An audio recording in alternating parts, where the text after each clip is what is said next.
Bueno, 23 de julio del 2020 nos encontramos con las profes Beatriz Mendoza y Stephanie Mendoza, que no son primas, en este diplomado sobre neuroeducación. Entonces, está siendo grabado para que ustedes puedan retroalimentar más adelante. Bien, vamos a empezar a compartir entonces pantalla. Vamos a compartir toda la pantalla, todo el sonido, para que ustedes tengan muy bien. Entonces, vamos a hablar. Vamos a continuar entonces con la presentación. Y vamos a ver entonces, esta partecita que tiene que ver con modelo pedagógico, método o técnica. Entonces hay varias cositas que hay que tener en cuenta aquí, profes, porque nosotros... bueno, entonces yo ahora en la tarde yo le sigo más. Siempre como si está... Ok. Nosotros oímos hablar muchas veces de modelos educativos, de modelos pedagógicos, de enfoques pedagógicos, de métodos pedagógicos, de técnicas pedagógicas, de instrumentos pedagógicos. Esa cantidad de cosas, Dios mío, ¿y eso cómo se come? Pues fácil. Hay que generar una habilidad, y yo sé que ya la tenemos, una habilidad de pensamiento. Le estoy haciendo todo el preámbulo porque esto va a generar en ustedes motivación de querer saber qué es eso de las habilidades de pensamiento, aunque yo ya se las envié, ya luego la vamos a explicar. Y tiene que ver con la clasificación y la secuenciación. Entonces, primero clasificamos, luego secuenciamos, y es como darle un orden jerárquico a todo esto. Y vemos que en la parte superior vamos a tener nosotros todo lo que se llaman modelos educativos. Entonces, en Colombia pues tenemos un modelo educativo colombiano propio, que es un mix, que es, diría yo que ecléctico, pero que se ha ido organizando y orientando hacia un modelo pedagógico. O sea, tenemos el modelo educativo grande arriba, pero debajo están los diferentes modelos pedagógicos. Resulta de que anteriormente se utilizaban modelos educativos. Hay un modelo educativo que se llama escuela activa, otro, escuela nueva, disculpe, escuela nueva, la primaria activa, la posprimaria, que son muchos modelos educativos que generó Colombia hace rato, pues para ajustar lo que eran los aprendizajes en las zonas rurales, con los niños que estaban atrasados y están en nuestra edad. Bueno, y así sucesivamente se fue organizando cosas. Y llegamos nosotros a un modelo educativo colombiano que habla de constructivismo hacia el aprendizaje significativo. Entonces, nos metieron en la cabeza constructivismo, si nos vamos a dar cuenta de que pues, el constructivismo como tal, ayuda muchísimo al aprendizaje, pero que también se está quedando corto. Entonces, cada vez que viene algo nuevo, nosotros tenemos que reevaluar, ¿vale? ¿Y por qué reevaluar? Porque cuando hablábamos de metodologías tradicionales, nos metieron en el cuento del modelo constructivista, Oski y todo esto. Y entonces decíamos, wow, esto ya es diferente, el centro de la formación es el estudiante, ya no va a ser una clase magistral el profesor hablando carreta durante los 59 minutos que dura la clase y el estudiante allá pasivo. Ahora es todo lo contrario, en papel. Eso era modelo constructivista. Y nos dicen a nosotros, oiga, pero tiene que apuntar hacia aprendizaje significativo. Entonces nos acuñaron a David Osbert, que habla del aprendizaje significativo y de enganchar aprendizajes, del conocimiento próximo. Bueno, si nosotros leemos pues la literatura sobre esta teoría, pues nos aclara muchísimo sobre qué es y cuáles serían los pasos. Vale. Pero resulta que también hay algo muy importante y es que todos los modelos pedagógicos tienen enfoques. Y el enfoque es algo particular de cada institución. Entonces hay instituciones que le dan un enfoque teórico-práctico, un enfoque romántico, un enfoque social. He tenido colegios que tienen modelo pedagógico social dialogante, constructivismo social dialogante. era constructivismo social dialogante. Y fue, cuando yo lo escuché, yo, ¿qué es eso? Y pues resulta que eso fue un mix. Y pues en este momento se escucha hablar mucho de esos métodos eclécticos que son modelos que empiezan a traer un poquito de aquí, un poquito de allá, y créeme que son los que más se ajustan a la realidad de una institución, porque es que el modelo pedagógico no se escoge al azar. El modelo pedagógico nosotros necesitamos antes de determinar cuál es el modelo con el que se va a casar la institución, hay que hacer encuestas, hay que hacer investigación y hay que determinar de qué forma estamos enseñando todos los profes, el colectivo docente, y de qué manera están aprendiendo los estudiantes, y cuál es la mejor manera de aprender y cuál es la mejor manera de enseñar. Y eso va a apuntar a un modelo pedagógico. ¿Por qué? Digamos que hay profesores que trabajan un modelo pedagógico X aquí, crítico, que es el que está en boom ahora. Y hay otros que trabajan constructivismo, y hay otros que trabajan método tradicional. Y resulta de que dentro de esos modelos pedagógicos hay profes que le están dando un enfoque y están utilizando unas metodologías que son propias de cada modelo pedagógico y les da resultado. Y son los mejores resultados. Entonces aquí nos damos cuenta nosotros de varias cositas y es, oiga, pues hay que identificar algo. Si estos profesores están haciendo cosas que están por fuera de lo institucional, pues hay que revisar si esto está bien o está mal. Y muchas veces nosotros nos damos cuenta de que, mire, es que tenemos varias cositas y tiene que ver precisamente con el quehacer en el aula. Y esto del quehacer en el aula, digamos, llegó la profe Beatriz al colegio nuevo. El colegio tiene ya montada una estructura y dice, bueno, nosotros vamos a trabajar de esta forma, nosotros vamos a hacerlo así, aquí tenemos nosotros un modelo pedagógico que es XXXX, tenemos este enfoque. Y resulta de que usted no lo trabaja así, usted trabaja de otra forma, y usted va en contra de la corriente. O sea, usted va en contra del modelo pedagógico. Y resulta que a usted le dio un resultado extraordinario. Entonces, tenemos que reevaluarnos, porque siempre estamos en procesos de mejoramiento. Entonces, nos reevaluamos ¿para qué? Pues simplemente para ver, oiga, el colegio está diciendo que tiene un modelo pedagógico y lo tiene en papel porque lo tiene en su PEC, pero sí da resultado. Y resulta de que llegó una profe nueva a implementar algo nuevo y ella sí le está dando resultado. Oiga, miremos a ver qué está haciendo ella. Miremos a ver qué está haciendo ella para ver si se puede. ¿Qué tal que sí se pueda? Entonces, es muy importante tener la claridad y conocer que cada modelo pedagógico tiene unas metodologías anexas y tiene unas técnicas. Y aparte de eso, pues vienen unos instrumentos. Y lo voy a explicar rápidamente qué es esto. Entonces, ustedes observan ahí una gráfica. Y ahí dice, metáfora visual sobre modelo, método y técnica. ¿Listo? Y aquí viene una explicación facilísima. Y la voy a compartir con ustedes. Entonces dice el modelo. Pues hacia dónde quiero ir o qué propósito de deseo alcanzar. Podremos reflexionar sobre las secuencias de acciones que debo ejecutar. Bueno, eso lo dice César Pol. ¿Qué es el modelo? Pues si nosotros lo observamos, ahí es el grueso que está como en azulito, como en agua marina, el grande. El modelo que me está orientando y me está diciendo a mí, vea, el modelo pedagógico de la institución. Quiero que ustedes lo entiendan porque muchas veces los directivos docentes defienden a capa y espada sus modelos pedagógicos en las instituciones. Y dicen, no, un momentico, usted aquí no me va a aplicar neurodidáctica. Eso es un modelo pedagógico diferente. No, la neurodidáctica no es un modelo pedagógico. ¿Ya? Eso no es un modelo pedagógico. La neurodidáctica es una metodología, o sea que depende pues, de un modelo pedagógico. Y adivinen, la neurodidáctica se ajusta y se adapta a cualquier modelo pedagógico. Lo que hace es potencializarlo. ¿Ya? Lo que hace es potencializar cada modelo pedagógico. Luego habla del método. Es un medio para lograr un propósito, los objetivos definidos, utilizado por la didáctica para orientar el proceso de enseñanza-aprendizaje. Importante, porque nosotros tenemos muchos métodos. Método inductivo, método deductivo, que siempre los hemos escuchado, que son muy tradicionales, pero que ahorita nos están hablando nosotros de métodos neurodidácticos.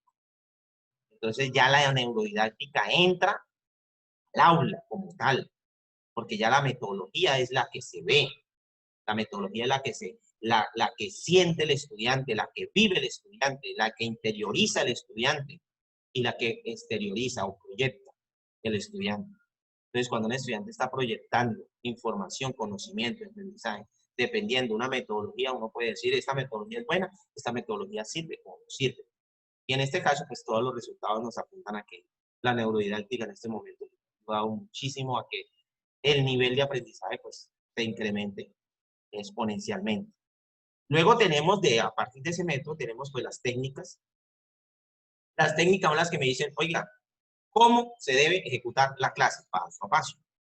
Pues aquí tenemos la terminología, dice, son aquellas actividades y acciones que el profesor planifica y estructura para que tenga lugar el conocimiento y aprendizaje. Eso debe quedar registrado ¿dónde? Eso debe quedar registrado en una planeación de clase. Pero las planeaciones de clase también se han modificado. Y ya no se planean clases, se planean secuencias didácticas. Y ahorita vamos a hablar de la diferenciación entre una planeación de clase y una secuencia didáctica. ¿Por qué? Porque es que una clase, si usted planea una clase, usted primero está duplicando muchísimos procesos porque se vuelve engorroso algunos formatos institucionales donde les piden a los docentes que tienen que llenar una cantidad de cosas. Y para la próxima clase otra cantidad de cosas. Y aún así, uno en estas secuencias didácticas, usted se ahorra bastante espacio porque las secuencias didácticas trabajan por secuencias. Entonces, una secuencia didáctica puede durar 2 semanas. O sea, que usted hizo una planeación para 2 semanas. Porque usted dice, es que yo les voy a enseñar a los chicos los colores primarios, Pero para enseñarles a los colores primarios yo me tardo 4 clases. Y ellos van a quedar, ok. Si yo planeo una secuencia didáctica y cómo van a ir avanzando y cómo voy a ir verificando. Porque recuerden, el proceso de enseñanza es inherente al proceso de aprendizaje. Yo enseño 2, evalúo 2. ¿Por qué? Porque yo debo saber en qué momento se me están quedando mis chicos, no que se me hayan quedado en la segunda. ¿Vale? Y aquí hay un ejemplo práctico, dice, la imagencita que está ahí, dice, es como si quisieran llegar a la playa de Mayapo. ¿Conocen la playa de Mayapo o cualquier playa? Pues este es tu modelo, hacia dónde quieres llegar, cómo quieres que se oriente el aprendizaje. Ahora debes de decidir el itinerario, o sea, ¿qué se va a hacer allá? Pues ese es el método. Y por último, pues el medio de transporte. Me voy en bicicleta y ahí está, en bicicleta, en avión, en barco, en carro. Pues ya serían las técnicas propias. Y ya hay, no está aquí en la diapositiva, pero ya ir más específico es resumir todo esto en cómo yo evidencio aprendizaje, y para evidenciar aprendizaje, pues yo necesito ¿qué? Precisamente los instrumentos. Y vamos a tocar un poquito de instrumentos de evaluación, ¿vale? ¿Preguntas hasta el momento, profes? Pasamos a la siguiente diapositiva. Stephanie, no le escucho.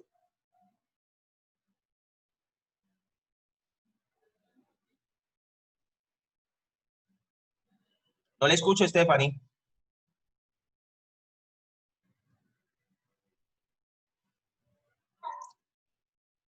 No le escucho. Stephanie, no le escucho, no sé.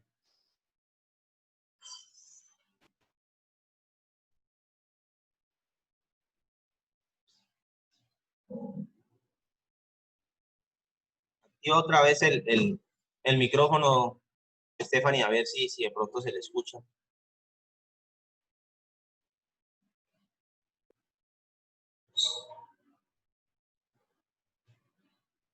Vamos a ver.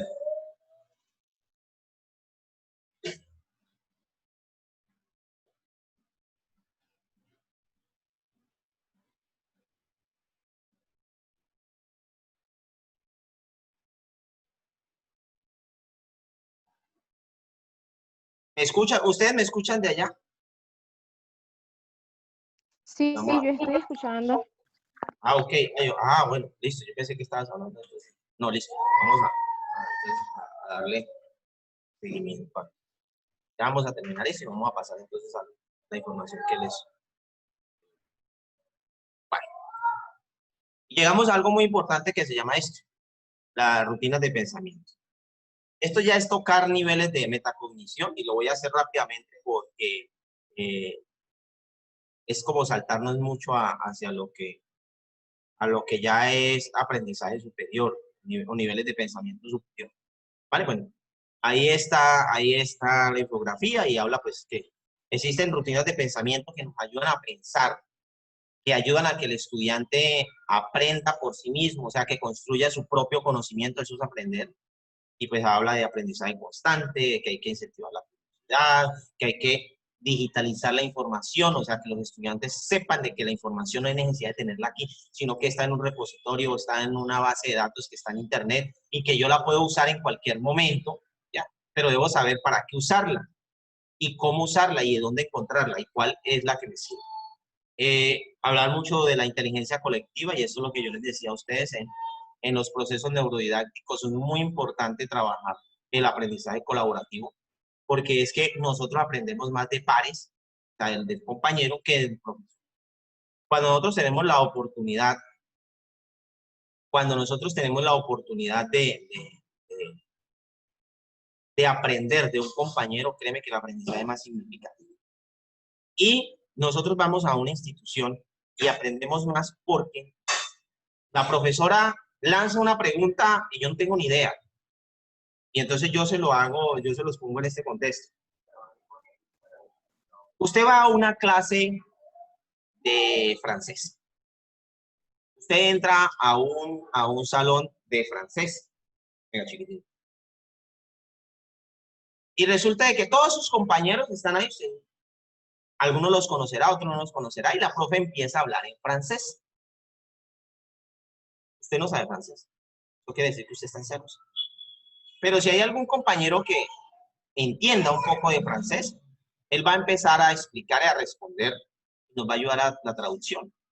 Eso quiere decir que yo voy a poder aprender de un compañero lo que está diciendo la profesora. Por eso es tan importante que nosotros en nuestras aulas de clase tengamos los 4 niveles de desempeño. ¿Por qué? Porque siempre lo vamos a tener. ¿Qué sucede? Que hay algunas instituciones que, por estrategia, no sé, escogen, digamos, tienen cuatro primeros. Digamos que 4 primeros. Entonces, el primero 1 son los niños de nivel de desempeño superior. El primero 2 son niños de nivel de desempeño alto. El primero 3 son los básicos. Y el primero 4 son los niños que pierden. Imagínense usted como profesor. Usted llega a dar la clase y usted prepara una clase para primero. Si usted tuviera la oportunidad de rotar en los 4 primeros, la cosa se complica. ¿Por qué? Porque es que no es lo mismo enseñarle a algunos niños que son muy adelantados, que son los Nairo Quintana del pedal, a los rezagados. ¿Y qué va a pasar con los rezagados? Pues que usted va a hablar en francés y ninguno de los del salón sabe hablar francés. O sea que todo el mundo se queda mirando así y nadie sabe. Entonces, ¿cómo va a aprender uno por imitación? No puede uno aprender por imitación. Mientras que si uno tiene en una aula de clase, tiene 2 o 3 chicos que son muy pilosos, usted pregunta y esos niños contestan, y el que está aquí, escucha y aprende. Si nosotros los tenemos ubicados, cuando estamos hablando de la arquitectura del aula, ubicados en forma de U, que son los videos que vamos a ver en la próxima clase, o sea, mañana. ¿Y qué día es? Hoy un jueves, estoy perdido como de tiempos. Hoy es jueves. Me dijiste que el viernes no podías. No, mañana viernes sí. Mañana, Sí, jueves, bueno. mañana viernes. No podemos el sábado. El sábado sí, porque el sábado estamos en pleno. ¿Vale? Y en las tardes de 4 a 6 también estamos ocupados. Bueno, entonces hay algo que tiene que ver precisamente con eso de los niveles de desempeño y la arquitectura del aula. ¿Qué pasa? Nosotros tenemos a los estudiantes y digamos, el mismo ejercicio de la clase pasada. Oiga, yo no me vi el capítulo de Pasión de Gavilanes. O sea que yo estoy en ceros. Pero resulta de que en un debate, hablando de un tema, el chico piloso empezó a hablar y usted sabe que el piloso siempre se extralimita para mostrarse que es superior a los demás. Y ya la otra niña también que es pilosa y los otros y los otros. Oiga, eso ya me va dando argumentos a mí como niño para aprender a recopilar información y sintetizar, que es una habilidad de pensamiento ya más elevada, aprender a sintetizar. Y eso no está mal. Eso no está mal. Nosotros necesitamos generar espacios de síntesis en los estudiantes. Que usted sepa en una apertura, en un primer tiempo en la clase, quiénes fueron los que tienen conocimiento y quiénes son los que no tienen conocimiento y usted los pueda referenciar. Y usted preguntarle a esos que ya no tienen conocimiento después de un debate, una socialización sobre el tema que el chico no hizo la tarea de pronto. Y que el niño sea capaz de explicarle a usted, está diciendo, oiga, profe, yo tengo una capacidad de sintetizar. ¿Por qué? Porque solo con la conversación que hemos tenido entre los compañeros, yo estoy aprendiendo. Y es muy importante centrarnos siempre en el aprendizaje. Que no hay que castigar al estudiante porque es que el castigo repercute más cuando nosotros estamos trabajando en los niños. ¿Qué pasa? Hay que enseñarles responsabilidades a los chicos. Un momento, la tarea, no trajo la tarea, muy bien, aquí yo le pongo su 2, ¿ya? Pero se tiene la oportunidad de mejorar este 2. ¿Qué hacemos nosotros, por ejemplo, en algunas instituciones privadas que trabajamos esto de neuroidad? Pues el estudiante sí o sí tiene que hacer la tarea. ¿Cómo así que sí o sí tiene que hacer la tarea? Profe, no hice la tarea. Ah, bueno, le pongo una nota mala, póngala. ¿Cuál es el afán? Yo la pongo porque igual no la hice, no le importa la nota, lo que tiene es pereza. No, compañero. Es que si usted no hace la tarea hoy, yo mañana se la voy a preguntar. La próxima clase se la voy a preguntar. La clase más adelante se la voy a preguntar. Y cada vez que yo se la pregunte y usted no me responda, pues adivine, tiene más tarea y adicional, pues tiene su nota negativa. ¿Qué quiere decir eso? Y eso le pasa a los chicos. Al principio se estrellan, pero ya después empiezan a coger conciencia. El niño no hizo la tarea de investigación sencilla, no sé, por ejemplo, hablando de los colores primarios. ¿Cuáles son los colores primarios? Tenía que hacerlo y dibujarlos y decir de dónde salieron los colores primarios. El niño no hizo la tarea. Bueno, pongámosle un nombre, Mateo. Mateo, ¿usted hizo la tarea? No, profe, no hice la tarea. Bueno, aquí tenemos su nota. Vamos a empezar a trabajar sobre los colores primarios y empezamos a hablar. Y el chico piloso empieza a hablar de los colores primarios y hasta se pasa a los secundarios y terciarios. Ustedes saben cómo son ellos. Y el niño al finalizar uno le dice, bueno, Mateo, hábleme de los colores. Ah, profe, los colores son esto, esto, esto, esto. Bueno, recuerde que tiene que hacer la tarea porque mañana se la va a preguntar. La tarea tal cual como es. Al siguiente día, el chico es perezoso. Mateo, ese lo tengo yo aquí entre cejas. Mateo, la tarea, muéstrame la tarea. No, no trajo la tarea. Igual ustedes saben que si uno tiene un cuaderno de control, pues uno le manda la anotación al padre de familia. El niño no hizo la tarea y al primer llamado de atención. El niño no hizo la tarea, segundo llamado de atención. Y es la misma tarea. Se le van a acumular tareas, pero es la misma tarea. No trajo la tarea. Oiga, mi hermanito, no trajo la tarea. No, profe, pero es que yo traje la tarea que usted puso ayer. Muy bien, usted trajo la tarea que puso ayer. Aquí yo la voy a anotar. Pero ¿y la tarea vieja? No, profe, no la he hecho. Bueno, aquí tiene la nota negativa. ¿Cuándo me la va a hacer? ¿Ya? Y así sucesivamente sigue. ¿Qué pasa? Que eso va a ir sumando. Eso va a ir sumando notas negativas. Y ahí es donde se presenta el inconveniente. ¿Vale? Entonces, es muy importante que nosotros identifiquemos esto en el aula de clase para que nuestros chicos, aquí viene la pregunta que yo siempre me baso en experiencias ajenas y necesitamos hablar. Stephanie, eso que es un nombramiento, ¿cierto? Usted está nombrada para atender qué grado. Primero, primaria. Stephanie primero. Beatriz.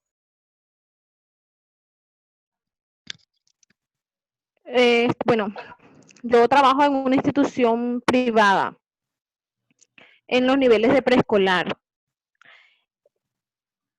Transición este año. Okay. Transición, magnífica. Y transición, esa palabra es buena, porque es difícil. Es muy difícil porque es pasar a los niños del juego ya a las responsabilidades. Sí, así es. Que los niños lleguen, digamos que la profe Beatriz es la que le entrega a los niños a la profe Stephanie. Así. Entonces, excelente porque aquí vamos a hacer un ejercicio muy bacano sobre transición y primero, ¿vale? Para mirar a ver cómo están los chicos y ¿Qué espera la profe Stephanie en los niños que vengan de la profe Beatriz? Ya. Lo mismo la profe Beatriz. ¿Qué va a hacer para entregar unos niños preparados y ojalá por encima del básico a la profe Stephanie? Muy bien con eso. Entonces, rápidamente esto de las rutinas de pensamiento. Yo les voy a mostrar algo de las rutinas de pensamiento que está acá. Y tenemos nosotros una primera y es qué sé, qué no sé y qué necesito saber, ¿vale? Son rutinas de pensamiento que yo puedo hacer con los chicos. Y yo puedo iniciar un proceso. ¿Tú sabes qué son los colores primarios? Y el niño queda como, sí, yo he escuchado que son, o no he escuchado nada. Entonces, ¿qué sé? Nada, profe. Bueno, vamos, y eso se entrega, puede ser que lo hagan en el cuaderno y usted coloca, ¿qué sé? Entonces, profe, no sé nada sobre el tema. ¿Qué no sabe? Profe, pues yo no sé qué son los colores primarios. Anótelo ahí. No sé qué son los colores primarios. Si el niño ya escribe y si no escribe, pues nosotros nos toca ponerlo en el tablero y que ellos simplemente repliquen el jeroglífico que vamos a hacer allá. Y después, a cada niño, eso es muy importante, a cada niño hay que preguntarle qué necesita saber. Ok, papá, ¿qué necesita saber? Entonces, el niño tiene que tener la capacidad de decirle, profe, yo necesito saber qué son los colores primarios. Y desde ahí empieza el enganche. Quisiera saber cuáles son los colores primarios. Sí. Ok. Entonces, te invito a que te quedes en la clase y vamos a empezar a hablar de colores primarios. Y empiezo a explicarlos conceptualmente. Y después, si yo quiero, cojo y lo saco a caminar por la institución. Digo, vamos a dar una vuelta teniendo en cuenta ya la información dada y vamos a identificar colores primarios. Y empiezan todos. Y usted sabe que los chachos de la película, que son siempre los de Quintana, son los que están adelante. Y ese color es un color rojo, es un color primario. Ese es un color negro, ese es un color primario. Y empieza, ese es un azul, ese es un color primario. Y empiezan a ubicar todos los colores primarios. Y sale por allá otro niño y dice, ese es un verde, ese es un color primario. Y entonces, no usted espera primero. ¿Por qué? Porque es que en el error hay aprendizaje, ¿vale? Y si los niños de pronto dijeron, el verde, seguro el verde, ¿quién dice que el verde también es un color primario? Si nadie lo dice, déjelo ahí, que se lleven la incógnita. Retornamos al aula y en el aula hacemos la explicación de por qué no es un color primario, porque parte de la combinación de dos colores. Entonces, es muy importante que los niños se equivoquen. ¿Ya? Y cuando estemos hablando ahorita de la secuencia didáctica, que es lo que viene más adelante, se van a dar cuenta. Este es, mire, es el que más me gusta. De todas las rutinas de pensamiento, no se preocupe, yo les voy a pasar a ustedes toda la información de rutinas de pensamiento que vamos a trabajar específicamente. Ahorita, al finalizar, vamos a hablar de rutinas de pensamiento, entonces yo se las paso. Yo voy anotando aquí para que no se me olvide, rutinas de pensamiento. Porque aquí solamente esta es una presentación, pero de forma general, pero entramos a las rutinas de pensamiento. Igual, nosotros podemos buscar rutinas de pensamiento en internet, hay muchísimas, y las que nos podemos crear. Hay muchas de estas que nosotros hemos creado. ¿Por qué? Porque es que necesitamos nosotros poner a pensar al estudiante. Cuando nosotros ponemos a pensar al estudiante, empezamos a tocar algo que se llama metacognición, o sea, aprendizaje autónomo.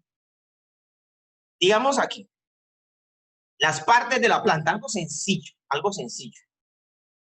El objeto, ¿qué sería? La planta. Y yo pongo ahí, la planta. Y yo después le digo a los chicos, y ustedes van a poner en cada uno de estos numeritos, cada una de las partes de la planta, ¿vale? Entonces ellos van a poner que la raíz en el 1, que en el 2 van a poner el tallo, que en el 3 que van a poner las hojas, que en el 4 van a poner las frutas, que en el 5 van a poner las flores, ¿ya? Y si me hacen falta, pues construyo una que me la recoja todas, o simplemente le empiezo a trabajar a ellos la síntesis. Las 3 partes que usted cree que sean más importantes en la planta y ellos la ponen, ¿listo? Y luego más abajo dice cuál es su función. Pues cuál es su función, es una respuesta conceptual, ¿ya? Y ellos lo pueden hasta coger y copiar del libro, o del cuaderno, transcribirlo del cuaderno, y ellos, la raíz, no es la que se encarga de coger los nutrientes del suelo, alimentar la planta, dependiendo de lo que usted les haya dicho, ellos lo pueden escribir ahí. Pero después viene la yayay, y la yayay es, ¿qué le pasaría si faltara? Ahí es donde ponemos a pensar al niño. Oiga, si usted ya sabe que una parte fundamental de la planta es la raíz, y ya sabe cuál es la función de la raíz, ¿qué pasa si la planta no tiene raíz? Y usted se va a dar cuenta con lo que van a salir los chicos. Eso es genial, es espectacular.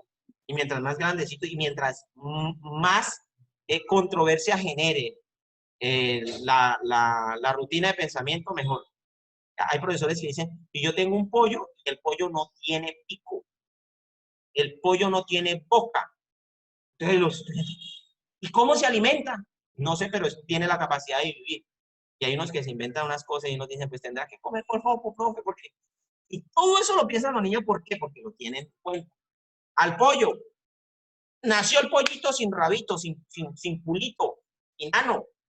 ¿Qué le pasaría al pollito? Y entonces los niñitos empiezan a pensar a partir de una información que usted ya les ha entregado. Oiga, si el ano es para evacuar, y si no tiene ano, profe, pues el pollo se pone gordote, gordote, gordote, porque empieza a llenar de excremento y todo. Eso lo tiene que hacer el niño. Cuando un niño le demuestra a usted que está haciendo eso, oiga, la estamos sacando del estadio. ¿Por qué? Porque eso es aprendizaje. Porque no necesitamos que el niño se memorice. ¿Para qué sirve? ¿Cuál función cumple? Sino que lo ponga en contexto. Y si yo le digo al niño, dígame qué es la raíz, y el niño pues, le para a usted como un lorito, porque hay unos que parecen un lorito, y le dice, profe, la raíz es la más importante de la planta porque es la que coge los nutrientes del suelo y la alimenta. Excelente. 5 o 10 dependiendo del rango de calificación de la institución. O 100 como en el Camero todavía califican 100. Sí. Sí, sí. Ah, ok. Entonces, o 100. Y pues, ya queda ahí. Y entonces, usted le va a poner un 100 a un niño porque le memorizó a usted. Mire, eso es aprendizaje bulímico. Voy a hacer el paréntesis para explicar esto de aprendizaje bulímico. ¿Ustedes saben qué es la bulimia? Eso que las Sí, personas... una enfermedad alimenticia, ¿sí? Exactamente, que las personas comen y después se meten el dedo para vomitar, para no engordar, ¿vale? No sé, eso es como una... Bueno, eso, y también un trastorno psicológico. Resulta de que si hablamos de aprendizaje bulímico, quiere decir que nosotros nos llenamos de información y después nos metemos el dedo para vomitar. Adivine por qué sucede eso. Por los instrumentos de evaluación. Si la evaluación de mi profe dice, ¿qué es la raíz? Defina cuáles son las... primera pregunta, ¿cuáles son las partes de la planta? Defina cada una de las partes de la planta. El estudiante tiene que memorizar, sí o sí, tiene que memorizar. Entonces, él se atiborra de una cantidad de información y después va y la vomita en un examen. ¿Qué pasa? Más adelante del examen, pues como ya vomitó la información, esa información no lo va a alimentar. Quiere decir que más adelante, puede ser en la tarde, puede ser al otro día, el chico ya no tiene ni idea de lo que hizo. Pudo haberse sacado el 100 en la evaluación, pero usted al siguiente día o a la próxima semana le pregunta, el niño ya no se acuerda. ¿Por qué? Porque sencillamente el instrumento de evaluación indaga sobre memorización o conceptualización. Ese es el problema. Entonces no está indagando sobre competencias, no está preguntándole al niño qué habilidades de pensamiento está desarrollando. Entonces, muchas veces decimos, ¿qué nos pasa? Si es que yo le enseño a los chicos y los chicos les va bien en las evaluaciones, pero no hay continuidad en los procesos. Profe, pues tristemente somos nosotros y nuestras metodologías que estamos utilizando. Por eso el llamado acá. Y llegamos a algo importante que llama secuencia didáctica. Aquí generalmente, aquí lo voy a presentar.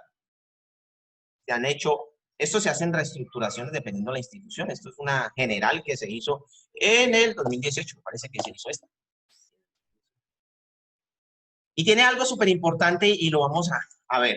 Vamos a prestarle atención a esto y yo sé que si ustedes han trabajado con preparaciones de clase de PTA, esto se les va a hacer muy parecido.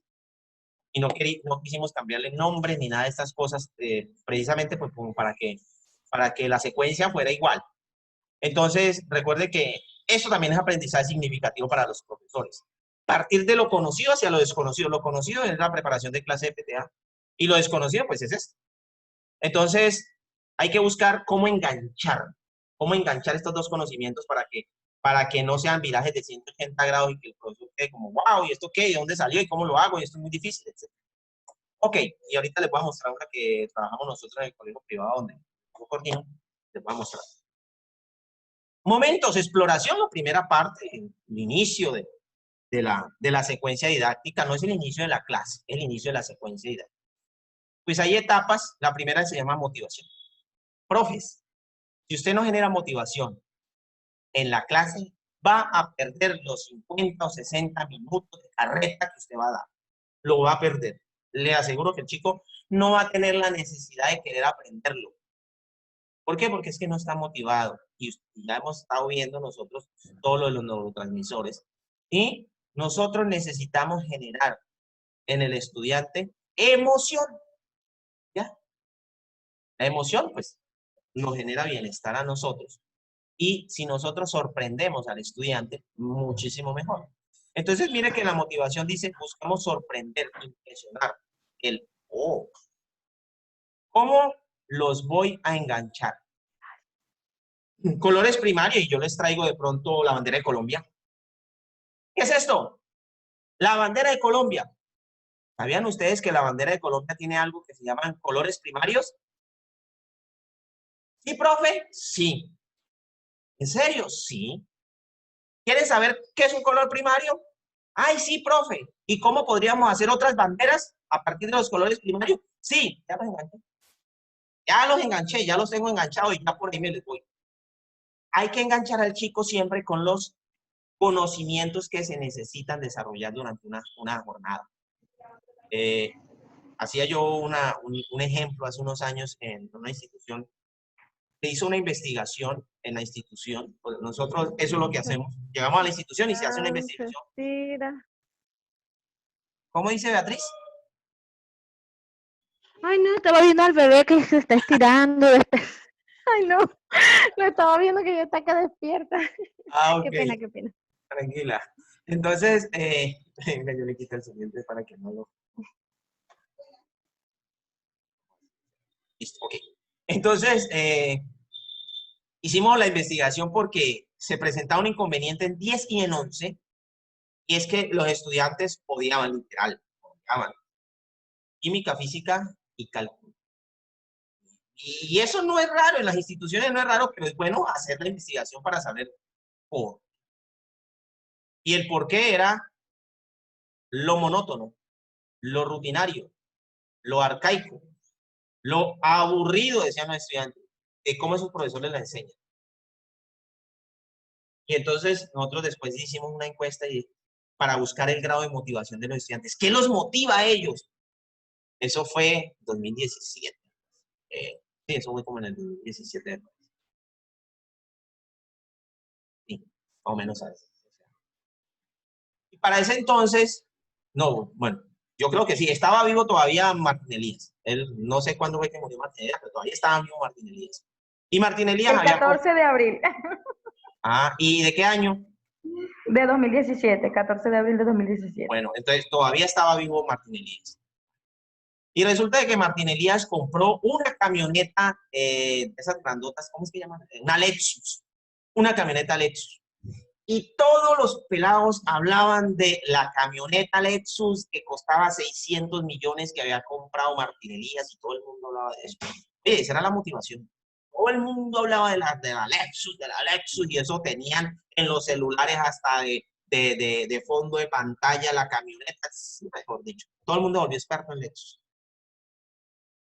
Pensamos nosotros, oigan, a los chicos de 10 y 11, literal odian química, física y cálculo, y argumentan que el problema no es la química, la física y el cálculo, sino los docentes específicamente. Y fue una reunión interna con los profesores, y los profesores pues se sienten dolidos cuando se les dice eso, y es que los estudiantes lo están diciendo.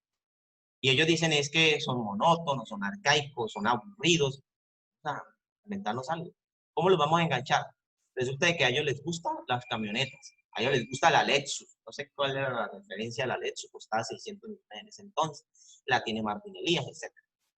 Se buscaron unas fotos de Martín Elías en su camioneta, se hicieron unas presentaciones, y esa presentación se trabajó en conjunto con los estudiantes. Y entró un profesor de química y empieza a hablar, presenta. Sale la foto de Martín Elías con la Lexus. Quedan todos los pelados. ¿Y esto qué es? ¿Quién es ese? Martín Elías. Y eso, la camioneta Lexus que tiene. ¿Qué tiene? Y empieza a hablar. Y los pelados hablando y diciendo que tenía las características, el motor que corre de 100 a no sé qué, que tiene una asistencia electrónica, y empezaban a hablar de la camioneta. ¿Y usted sabe de qué está hecha la pintura? ¿Y usted sabe de qué está hecho tal cosa? Y empezó a meterle química a la camioneta. Los pelados terminaron viendo una clase de química a partir de una camioneta. Y se va ese profesor y llega el profesor de física. Y llega el profesor de física y ¡pah!, les presenta otra foto de Martín Elías con la camioneta. Quedan los chicos como, bueno, estos profesores se pusieron de acuerdo y volvieron locos. Ahora ¿con qué viene? ¿Qué es esto? Martín Elías, ya lo vimos con la clase de química. Sí. ¿Y la camioneta? La misma. Háblenme de la camioneta. No, que sabe que la velocidad es... Y empezó a meterles física a partir de la camioneta. Y llegó el de cálculo y lo mismo. Esos pelados, después nosotros le hicimos la encuesta de motivación y ellos dijeron, profe, las clases más geniales que hemos tenido nosotros. Y lo importante fue que aprendieron lo que se propusieron los profesores. A partir de lo que sea. A mí no me interesa cuál sería el enganche. A mí lo que me interesa es el aprendizaje. Entonces esto es muy bonito y es una experiencia que siempre comparto con todos los profes en la institución. Porque sí se puede. Sí se puede y es posible indagar en los estudiantes qué es lo que más les motiva a ellos y coger eso que les motiva y hacer una clase alrededor de eso. Entonces es como para que investiguemos e indaguemos por qué. Porque esto hay que irlo registrando. Recuerde que nosotros para la próxima semana vamos a tener un trabajo de fin de semana de preparación de clase, donde vamos a hablar de una secuencia didáctica. Igual tenemos todavía hoy y mañana para ajustar muchas cositas de la secuencia didáctica. Mire que toda esta carrera solamente es para motivación. Vamos con el segundo punto del primer momento, que se llama verificación del ayer. Ahí dice, actividad exploratoria donde se verifica el trabajo de realimentación. Recuerden, de realimentación, o sea, lo que yo dejo de tarea hoy para mañana, necesario para el desarrollo de las actividades de pensamiento, sondeo, preguntas aleatorias, las preguntas orientadoras que yo puedo hacer. ¿Por qué? Porque es que yo necesito saber y conocer de entrada qué conocimientos previos tienen mis estudiantes acerca de mí. Dependiendo de eso, identificando a los estudiantes, que empiezo yo a hacer juego de roles, a hacer debates, a hacer procesos de exposición.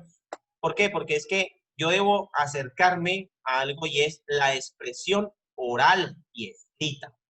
Muchos nos quedamos en la expresión escrita y la expresión oral, y más en las zonas rurales, y si tenemos indígenas de la etnia guayú, es más complicado.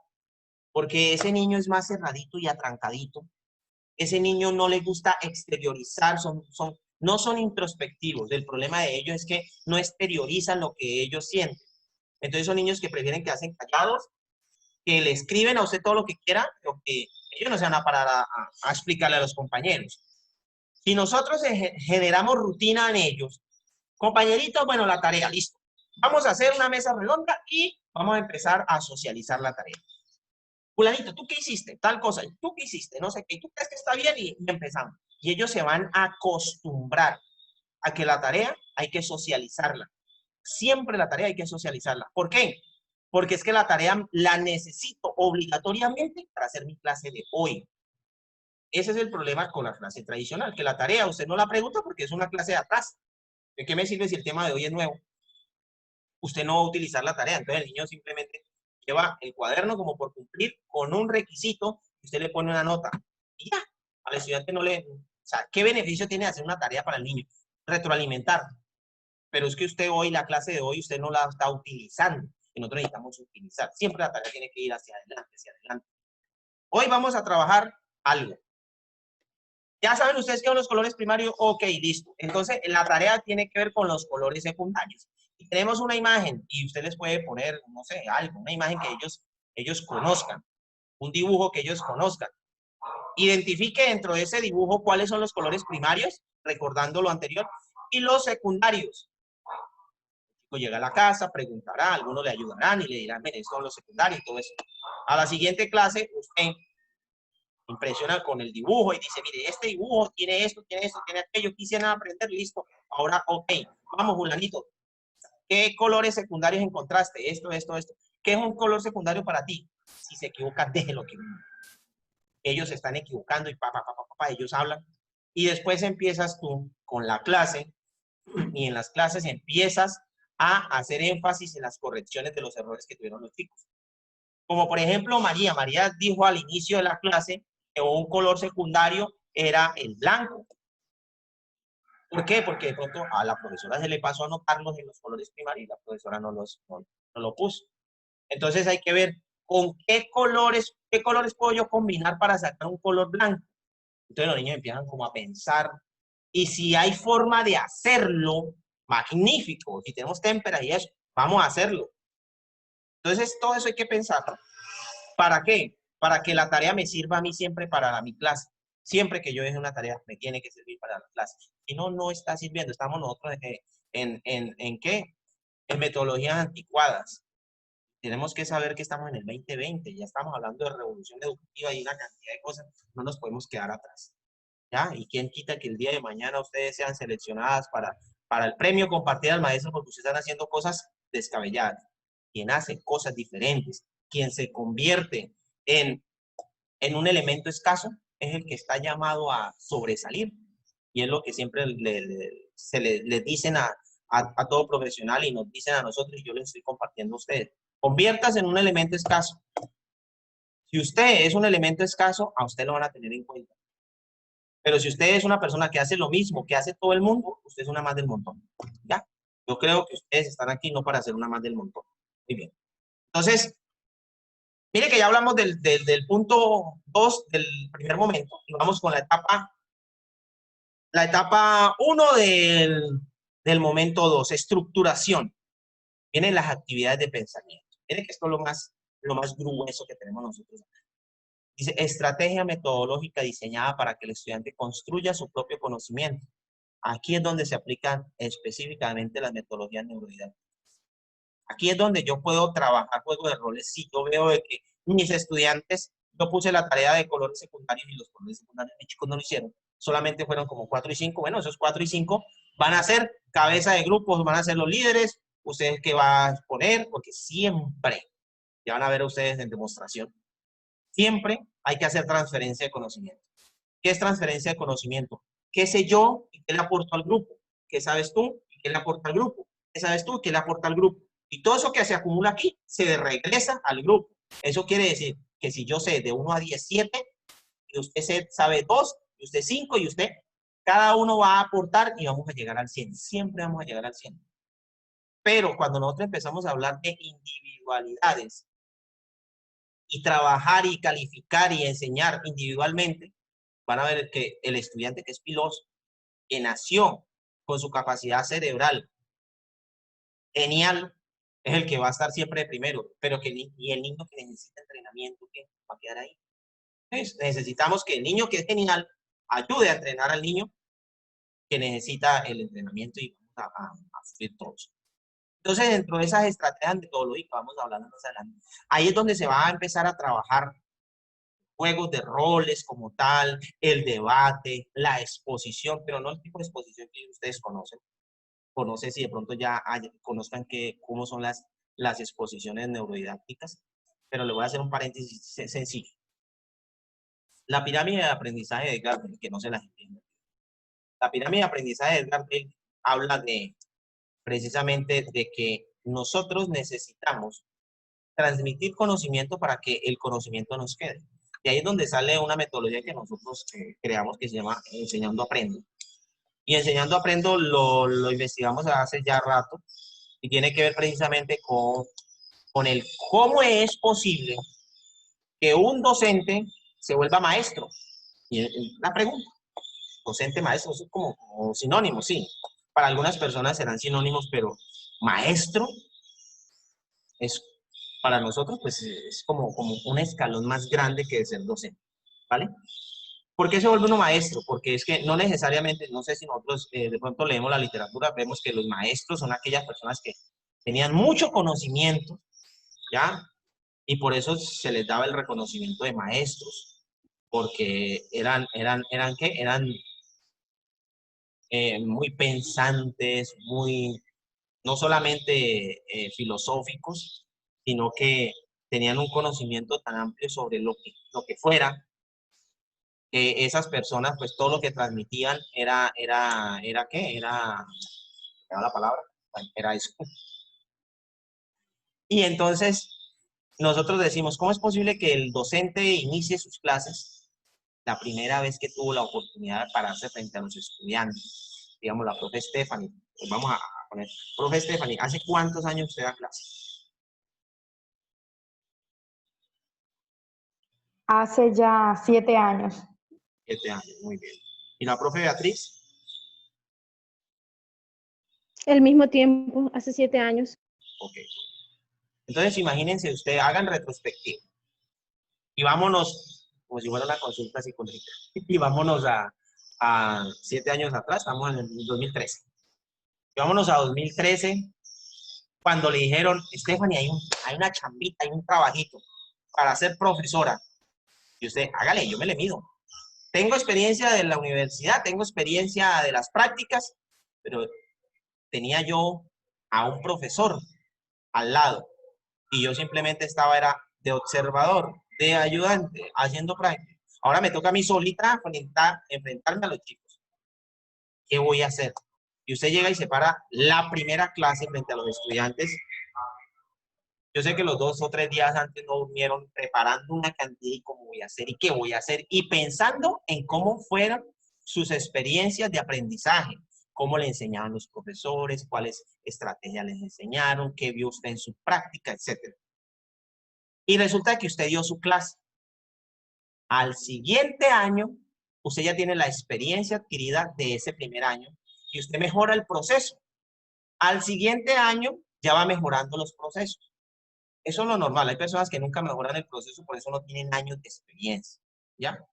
Y lo dice en el video, Ramón Barrera lo dice, y es que eso es algo general, y se habla sobre años de servicio y años de experiencia. Y años de servicio de cuántos años tienes tú enseñando, y años de experiencia es cuánto has evolucionado tú desde que iniciaste hasta la fecha. Yo les aseguro a ustedes que el año 2020, cuando ustedes se pararon frente a los estudiantes, ustedes no tenían el mismo nerviosismo, las mismas expectativas que ustedes tuvieron hace 7 años. Eso quiere decir que año a año ustedes se están convirtiendo en maestras. Así es. Porque ustedes, no, y es que eso, y la persona que diga que no es así, pues habría que hacerle un caso excepcional en la investigación y llamarla para que dé su testimonio. ¿Por qué? Porque es que usted enseña y cada vez que usted enseña, aprende. Digamos, yo sé que ustedes la tienen fácil con respecto a las preguntas de los estudiantes, con respecto a eso. ¿Por qué? Porque no va a haber ningún estudiante que la va a atacar. O sea, que ataque directamente y que ponga en duda el conocimiento que tienen ustedes. Como puede pasar en el bachillerato y en la media, hay profesores, hay estudiantes que enfrentan a los profesores a ver si saben. En el caso de primaria no, pero ustedes tienen que tener el tacto para enseñar las cosas y enseñarlas bien. ¿Por qué? Porque esa es la base, recuerden la pirámide. Lo que queda mal fundamentado, las bases, si quedan mal hechas, la casa se nos cae. Entonces, pensémoslo muy bien, la casa se nos cae. Y ustedes están llamadas a construir unas bases de firmes, grandes, que aguanten 20, 30 años de escolaridad, dependiendo de los niños. Y entonces, ¿qué tiene que ver esto? Pues que cada vez que yo enseño, yo aprendo algo. Quizás a mí me hizo falta en la clase de los colores secundarios o en la clase de los colores primarios hablar de blanco, pero esa equivocación la cometí este año y el próximo año no me va a pasar. ¿Por qué? Porque yo tengo algo que llama bitácora de seguimiento. Recuerden, un cuadernito donde usted dice, yo di la clase, es como si fuera un diario. Yo di la clase y en esta clase hicimos esto, me pareció bacano esto, de lo que yo había preparado esto no salió. Tuve una niña que me dijo algo particular y usted lo anota, porque eso son experiencias de vida que usted puede transmitir más adelante. Todas esas experiencias, si usted las las consigna en una bitácora de seguimiento, le sirven a usted para dar conferencias más adelante. Usted no se imagina las experiencias tan hermosas que tiene uno en el aula, que se le olvidan, porque es que usted tiene tanta información en la cabeza y cuando usted hace tantas cosas, a usted se le olvidan. Y si usted no las anota, queda uno grave. Dígame, por ejemplo, uno va a las instituciones y digamos yo doy 50, 60 conferencias en un año. Primero, uno no se acuerda de los profesores, porque muchas veces los saludan a los profesores y uno queda como que, carajo, ¿de dónde es? Y uno, hola, profe, ¿cómo está? No, yo soy del colegio tal. Ah, ya se acuerda uno cuándo fue. Pero ¿qué pasó ahí? Uno no se acuerda. Y muchas veces uno regresa a la institución y da ejemplos que ya había dado anteriormente. Entonces, no hay novedad. No hay novedad. Niño, hazme un favor, contéstame el celular. Y no hay novedad, entonces es muy importante uno anotar. ¿Yo qué hago, por ejemplo? Yo voy anotando las cosas que les estoy dando a ustedes. El primer día, el segundo día, el tercer día. ¿Para qué? Para saber pues, cuál es la relación que yo voy llegando y para evitar yo volver a repetir lo mismo, porque quizás a mí se me olvida. En este caso, pues, es cortico el tiempo. Pero digamos, cuando uno está en una institución, yo lo digo en experiencia personal, uno hace un contrato de intervención en una institución y entonces va a hacer una asesoría pedagógica o académica, dependiendo. Y eso demora un año. Y usted va en la primera semana de desarrollo institucional y usted regresa a mitad de año. Y ahí a mitad de año han pasado muchísimas cosas. Y usted no sabe qué fue lo que hizo a principio de año y de pronto a mitad de año vuelve y repite muchas cosas. Y usted queda mal. Porque dicen, o sea, ¿qué importancia o relevancia le dio este conferencista a lo que vino a hacer en la institución? Sabiendo de que lo que vino a hacer en enero, hoy está repitiendo muchas cosas. Y nosotros, sí, ya, ese ejemplo ya lo dio. Y uno, no, les voy a contar algo, y usted le va a contar algo, y resulta que ese contar algo usted ya lo hizo. Entonces, pues, es muy importante usted anotar. Para que ustedes lo tengan en cuenta. Mire que estamos en la estructuración. Ahí es el grueso, ahí es donde hay aprendizaje en el estudiante, ahí es donde nos demoramos más en la clase. Yo puedo, en una clase, trabajar la etapa 1 de motivación, la etapa 2 de verificación del ayer, ¿ya? E iniciar mi actividad de pensamiento. En la próxima clase, yo no voy a otra vez a motivación, a verificación del ayer, a actividad de pensamiento. ¿Qué debo hacer? Yo debo darle continuidad, pero siempre yo debo motivar. Eso sí, no lo dejen por fuera. ¿Y motivar qué? Motivar hablando de ¿y qué hicieron y hasta dónde llegaron? Y entonces vamos a poner aquí como si fuera una pista de carrera. Y el equipo de fulanito de tal, bueno, el equipo casi llega a la meta, vamos a ver qué nos alcanza. Y empezamos a anotarlo. Eso nos motiva a los niños. Eso motiva muchísimo a los niños. Y continuamos, ¿dónde? En la estructuración, que es la actividad de pensamiento. Y seguimos trabajando lo de los colores y todo eso. Hasta que ustedes se den cuenta de que los chicos ya saben y saben hacer con los colores. Tiene una parte súper importante porque siempre, profes, siempre hay que hacerlo. Hay profesores que dicen, no, porque es que se vuelve rutinaria la clase. No, no se vuelve rutinaria la clase. La clase se vuelve rutinaria dependiendo de su estrategia. ¿Ya? De su estrategia es que se vuelve rutinaria. Pero los tiempos siempre hay que hacerlos. Porque usted, ay, no, es que eso es muy aburrido. Siempre tiene que hacer uno una motivación. Siempre tiene que uno hacer una estructuración. Siempre hay que hacer transferencia. Oiga, sí, siempre hay que hacerlo. El cómo lo va a hacer usted es a donde está el detalle, donde está algo que nosotros llamamos el estilo de enseñanza de cada docente. El estilo de enseñanza de Stephanie es totalmente diferente al estilo de enseñanza de Berta, ¿vale? Pero resulta de que ustedes están aquí para cambiar el estilo de enseñanza. Y era lo que yo les decía el día de ayer. Ustedes van a yo miré en las hojas de vida de ustedes, y ustedes han ido a unos diplomados. Por ejemplo, no sé cuál de las dos fue que fue un diplomado y estuvo con la UNILIP. Allá yo también hice varias cositas con la UNILIP de Miami. Ellos trabajan todo lo del coaching. Espectacular que me enseñen, me traigan información, y yo toda esa información la tengo acá, pero yo voy al aula y sigo siendo el mismo profesor. Lo único que tengo es más información. Entonces, ¿qué es lo que nosotros buscamos acá? Nosotros buscamos acá de que cuando usted llegue al aula, ya no sea igual. Que usted diga, oiga, la profesora de principio de 2020, yo sé que en este momento ustedes están en casa, Y la profesora del 2021 es otra. Ya tengo una forma diferente de enseñar, de transmitir. Eso quiere decir que ya su estilo de aprendizaje cambió basado en todas estas recomendaciones y sugerencias que yo les estoy haciendo. Y sería genial que ustedes el próximo año, cuando ya ejecuten todo esto que está acá, y además, como están los videos, entonces es importante porque usted puede en enero ir y retroalimentar los videos y decir, ah, me acuerdo cuando coge este chato a carreta, ah, sí, ahora sí voy a hacer esto. Y se acuerdan. Y ustedes pueden decir, profe, ya llevo una semana dando clase, imagínense, espectacular. Me ha servido, he hecho esto, he hecho aquello. Profe, llevo una semana dando clase y no sé, estoy súper enredada. Y no, con mucho gusto yo les colaboro. ¿Para qué? Porque es que ustedes son portadores de buena voz. Y lo que yo les decía, quizás con lo que ustedes están haciendo, vayan y podamos abrir nosotros un diplomado como tal, y hacerlo en las instituciones de ustedes, o abrirlo en San Juan, y que las personas en San Juan puedan asistir a un diplomado pues, largo. Saben que esto es semipresencial los sábados, ahí se podrá organizar. José, Entonces, y por ejemplo, bueno, en ese caso sí sería chévere compartir estos conocimientos con otros docentes, si es de la institución donde uno labora, mejor. Pero en el caso mío, que siempre he querido, he tenido esa motivación de dar clases en diplomado, o sea, de ser yo la conferencista, qué estudios, qué debo realizar yo para poder avalar un diplomado como tal.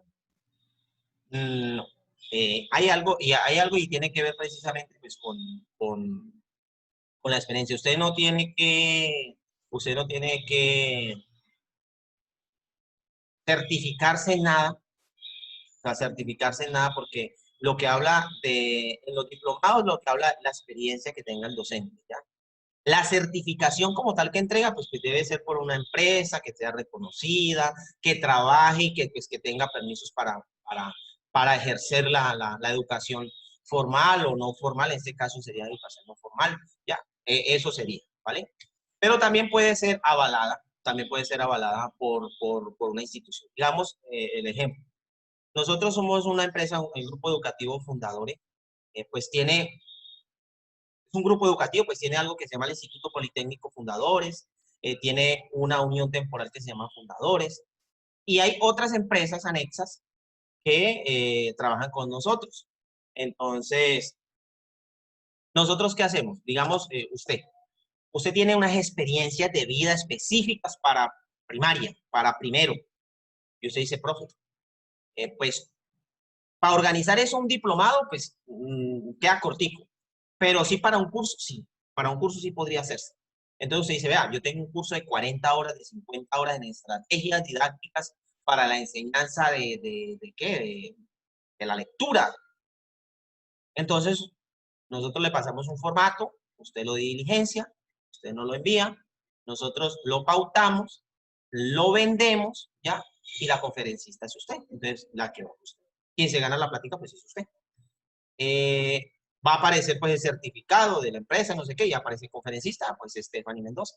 ¿Ya? De esa forma lo hace. Si usted quiere ser Ah, conferencista,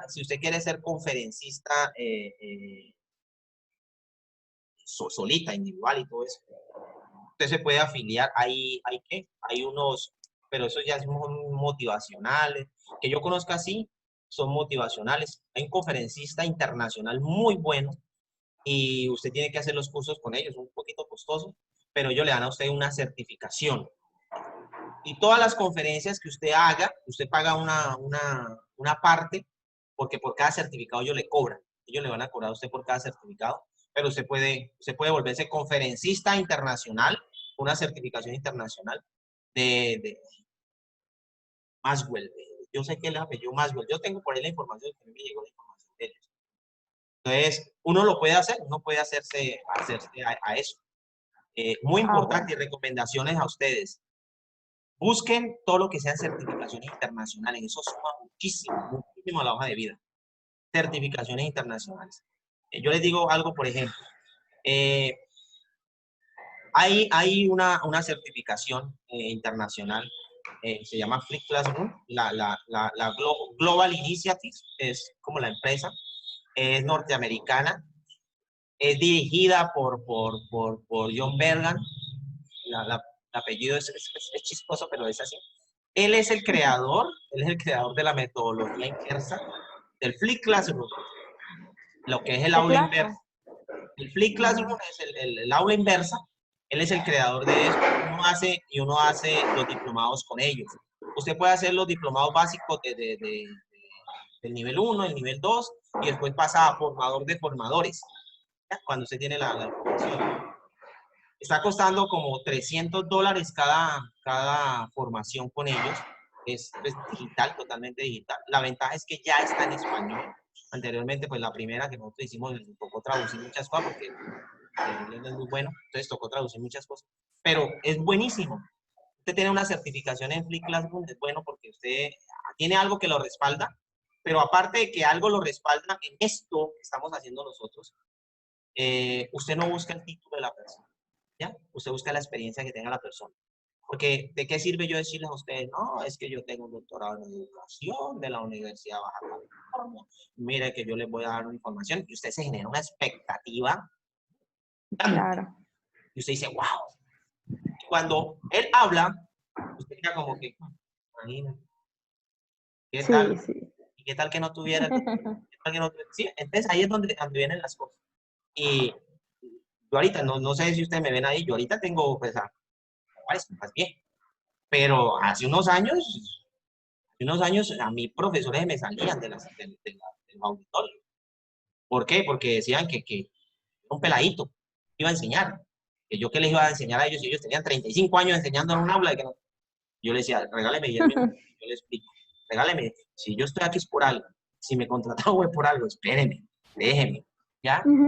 Y entonces ahí es donde están los detalles. La experiencia. Nosotros transmitimos experiencia basado pues en conocimientos, ¿vale? Y a medida que, Listo, por eso es tan gracias. importante, profes, la bitácora de seguimiento. Porque es que la bitácora de seguimiento le va a aportar a ustedes cuando ustedes se sientan a construir un libro. Eh, muchas veces son frustraciones de las personas.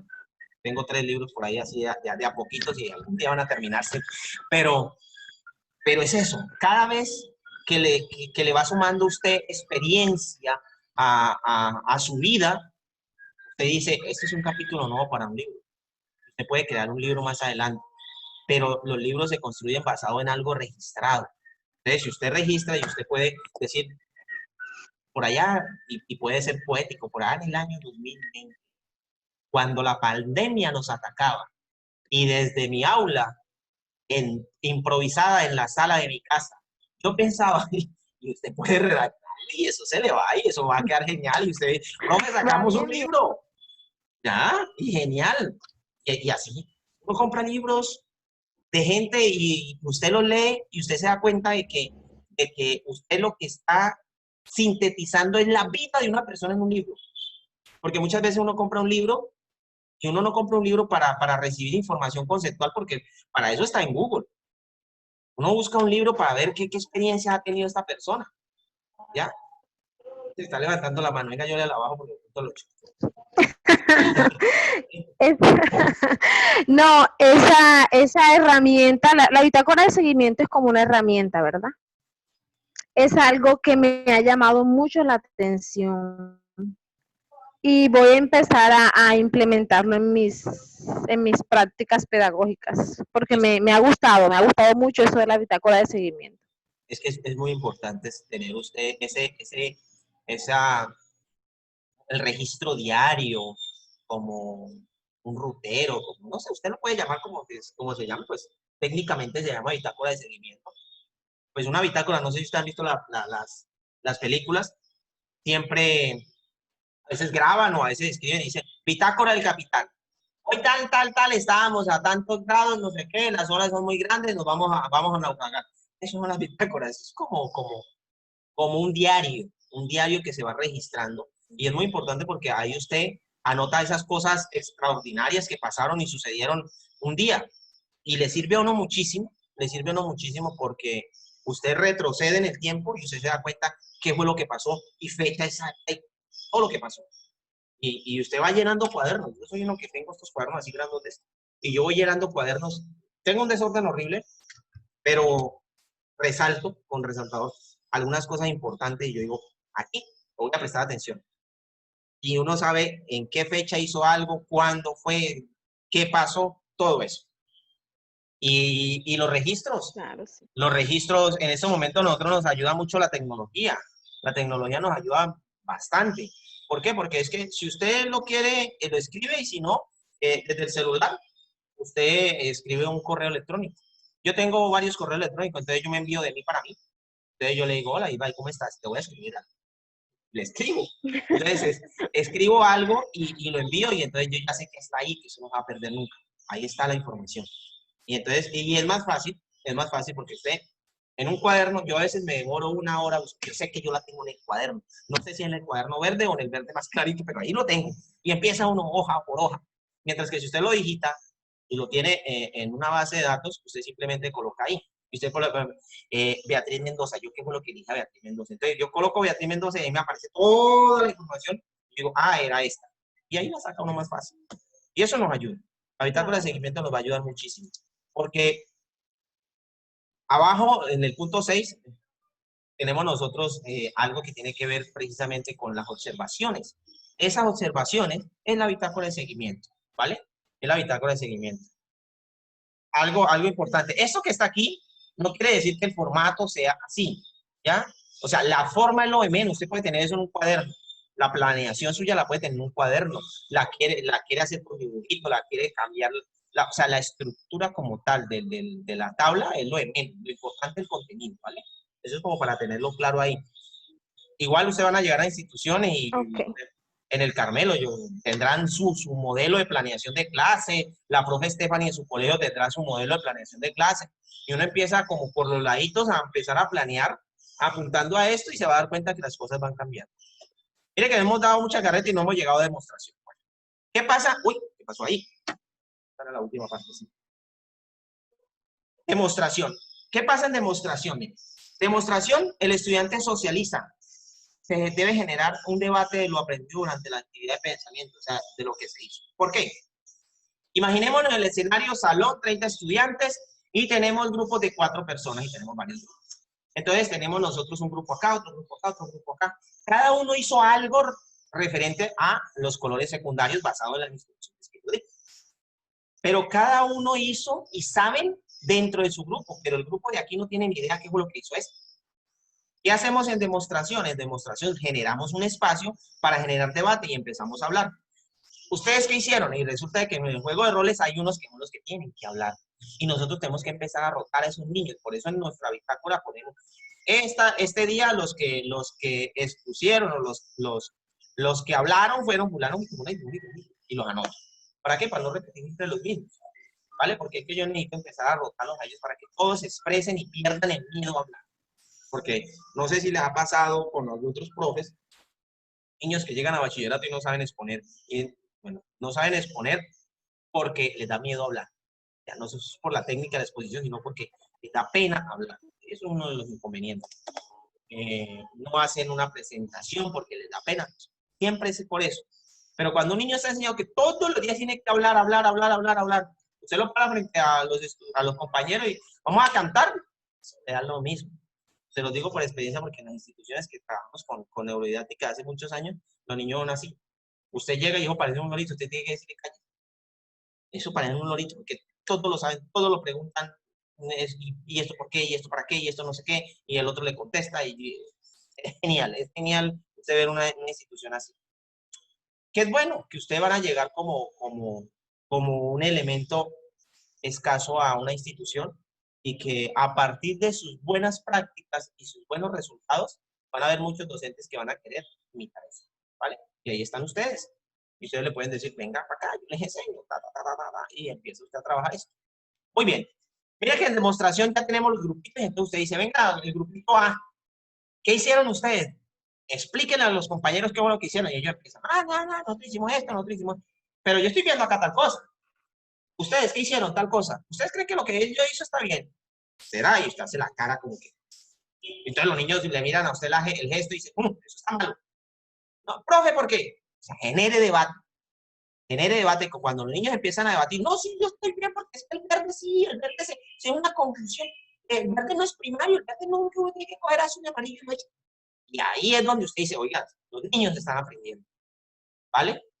Y cuando se termine de socializar, así se hayan equivocado ellos, recuerden, así se hayan equivocado.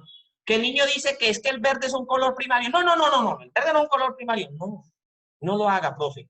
¿Por qué? Porque está coartando el aprendizaje del niño. El niño necesita dejar en su cerebro huellas de equivocaciones para ¿qué? Para no volver a cometerlas. ¿Ya? Entonces, déjelo que se equivoquen, déjelo que se equivoquen. ¿Por qué? Porque usted ya tiene su espacio.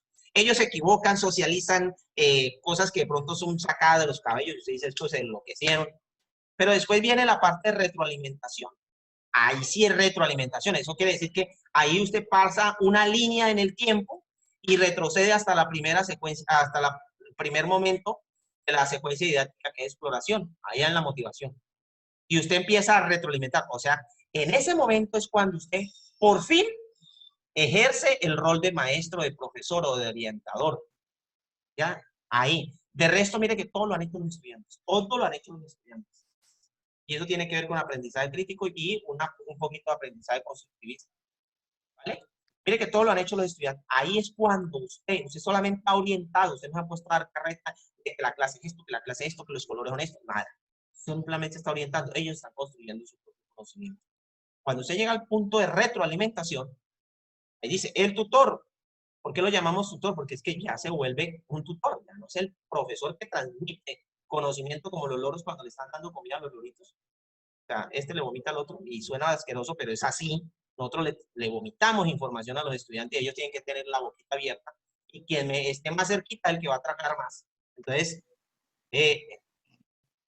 una metáfora muy fea, pero bueno, paréntesis. Entonces, en la retroalimentación tenemos nosotros que el tutor que realiza los ajustes del aprendizaje, dando libertad y aceptando los nuevos enfoques de los estudiantes. ¿Qué se hace ahí? Pues, yo empiezo. Bueno, entonces, ahora sí, si usted quiere que consignen todos unificadamente en el cuaderno, entonces, ahora sí, vamos a unificar criterios, compañeros. Usted dijo esto, usted dijo esto, usted dijo esto, usted tenía la razón, pero vamos a, no hay que decirle, usted no tenía la razón, pero vamos a ver qué es tal cosa, y usted la explica, ahora sí. ¿Te acuerdas que tú habías dicho que el verde era un color primario? Ahora, según la explicación, ¿qué crees? Él es el que tiene que reconocer que se equivocó, no usted decirle que se equivocó al niño. Cuando el niño le dice, eso no es un color primario, eso es un secundario, dése por bien servida porque usted está enseñando y el niño está aprendiendo. ¿Ya?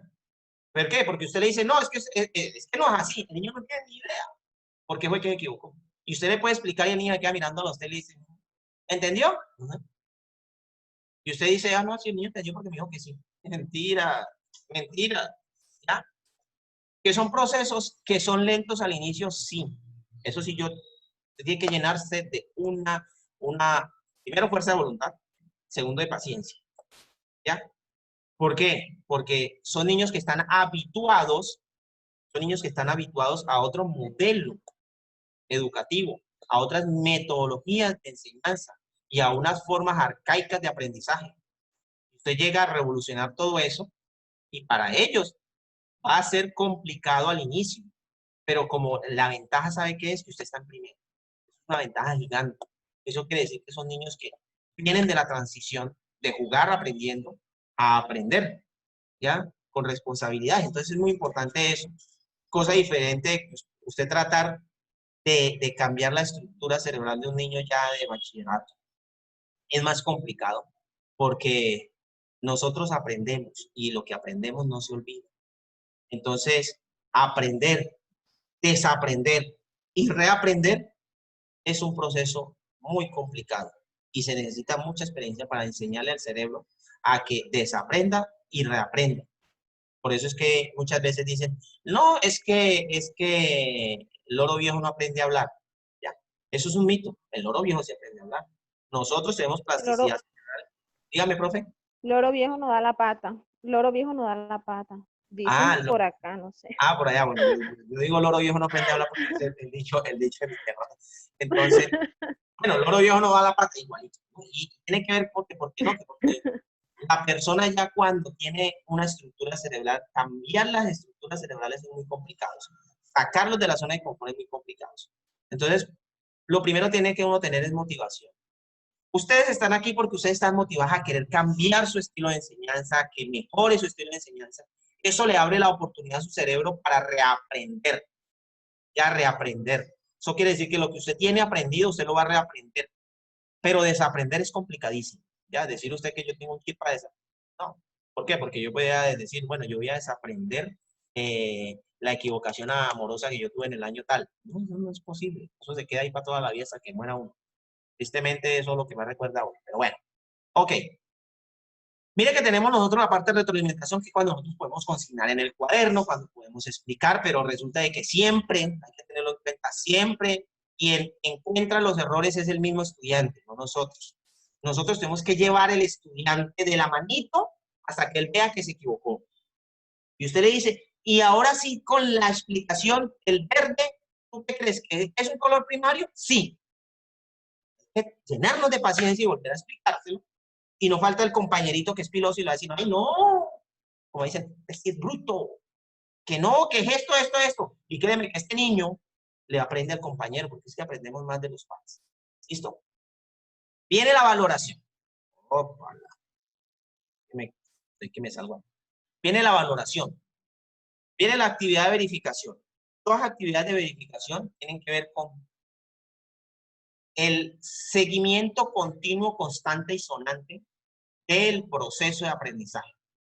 Cada vez que usted esté haciendo algo, usted debe estar anotando, tomando nota de qué está haciendo el niño. ¿Por qué? Porque es que oímos hablar que la evaluación es un proceso general, que los aprendizajes son holísticos, es lo más grande que lo general, que eso incluye todo lo que hace el niño, qué hace, para qué lo hace, por qué lo hace, quién lo hace, dónde lo hace. Bueno, todo eso lo tenemos en cuenta. Y resulta de que nosotros le hacemos simplemente una evaluación y si le va bien, bien, y si no, pues, y resulta que no es así. Pues la actividad de verificación, ahí dice, depende del desempeño en la demostración, el primer ítem a de considerar. O sea, cómo los niños transmiten lo que hicieron. Todo lo estoy anotando yo.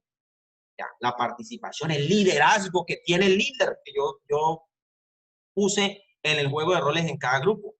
Todo eso lo mido, el liderazgo que tiene el niño, que venga, que esto, que aquello, que vamos a trabajar. Venga, yo les cuento, yo sí hice la tarea, mi mamá me ayudó, mi hermanito me la hizo, pero venga, yo les comento, venga, yo leo, usted lea. Eso hay que tenérselo en cuenta a los niños. Lo otro es que yo puedo hacer una actividad evaluativa. ¿Ya? Resulta de que yo puedo evaluarles 100% la demostración de ellos o simplemente hacer preguntas de indagación en los niños, dependiendo, o con dedocracia, como siempre hace uno, precisamente pues para incentivar a los chicos que se están quedando, y ese niño que usted lo ve que está como perdidito, preguntarle, orientarlo, ¿quién le colabora? ¿Quién nos colabora explicándole al compañero? Eso nos ayuda a nosotros, ya, no solamente la explicación suya, porque muchas veces los niños sienten una emoción y se llama miedo frente a lo que está haciendo el profesor.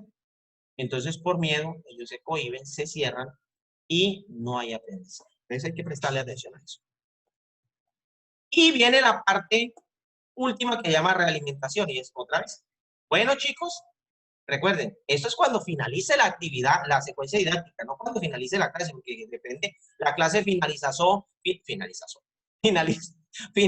en retroalimentación, ahí quedó la clase, pues en la próxima clase vamos a hacer una actividad de verificación y terminamos con una realimentación. ¿Qué haces tú en la realimentación? Generas conocimiento previo para la próxima clase.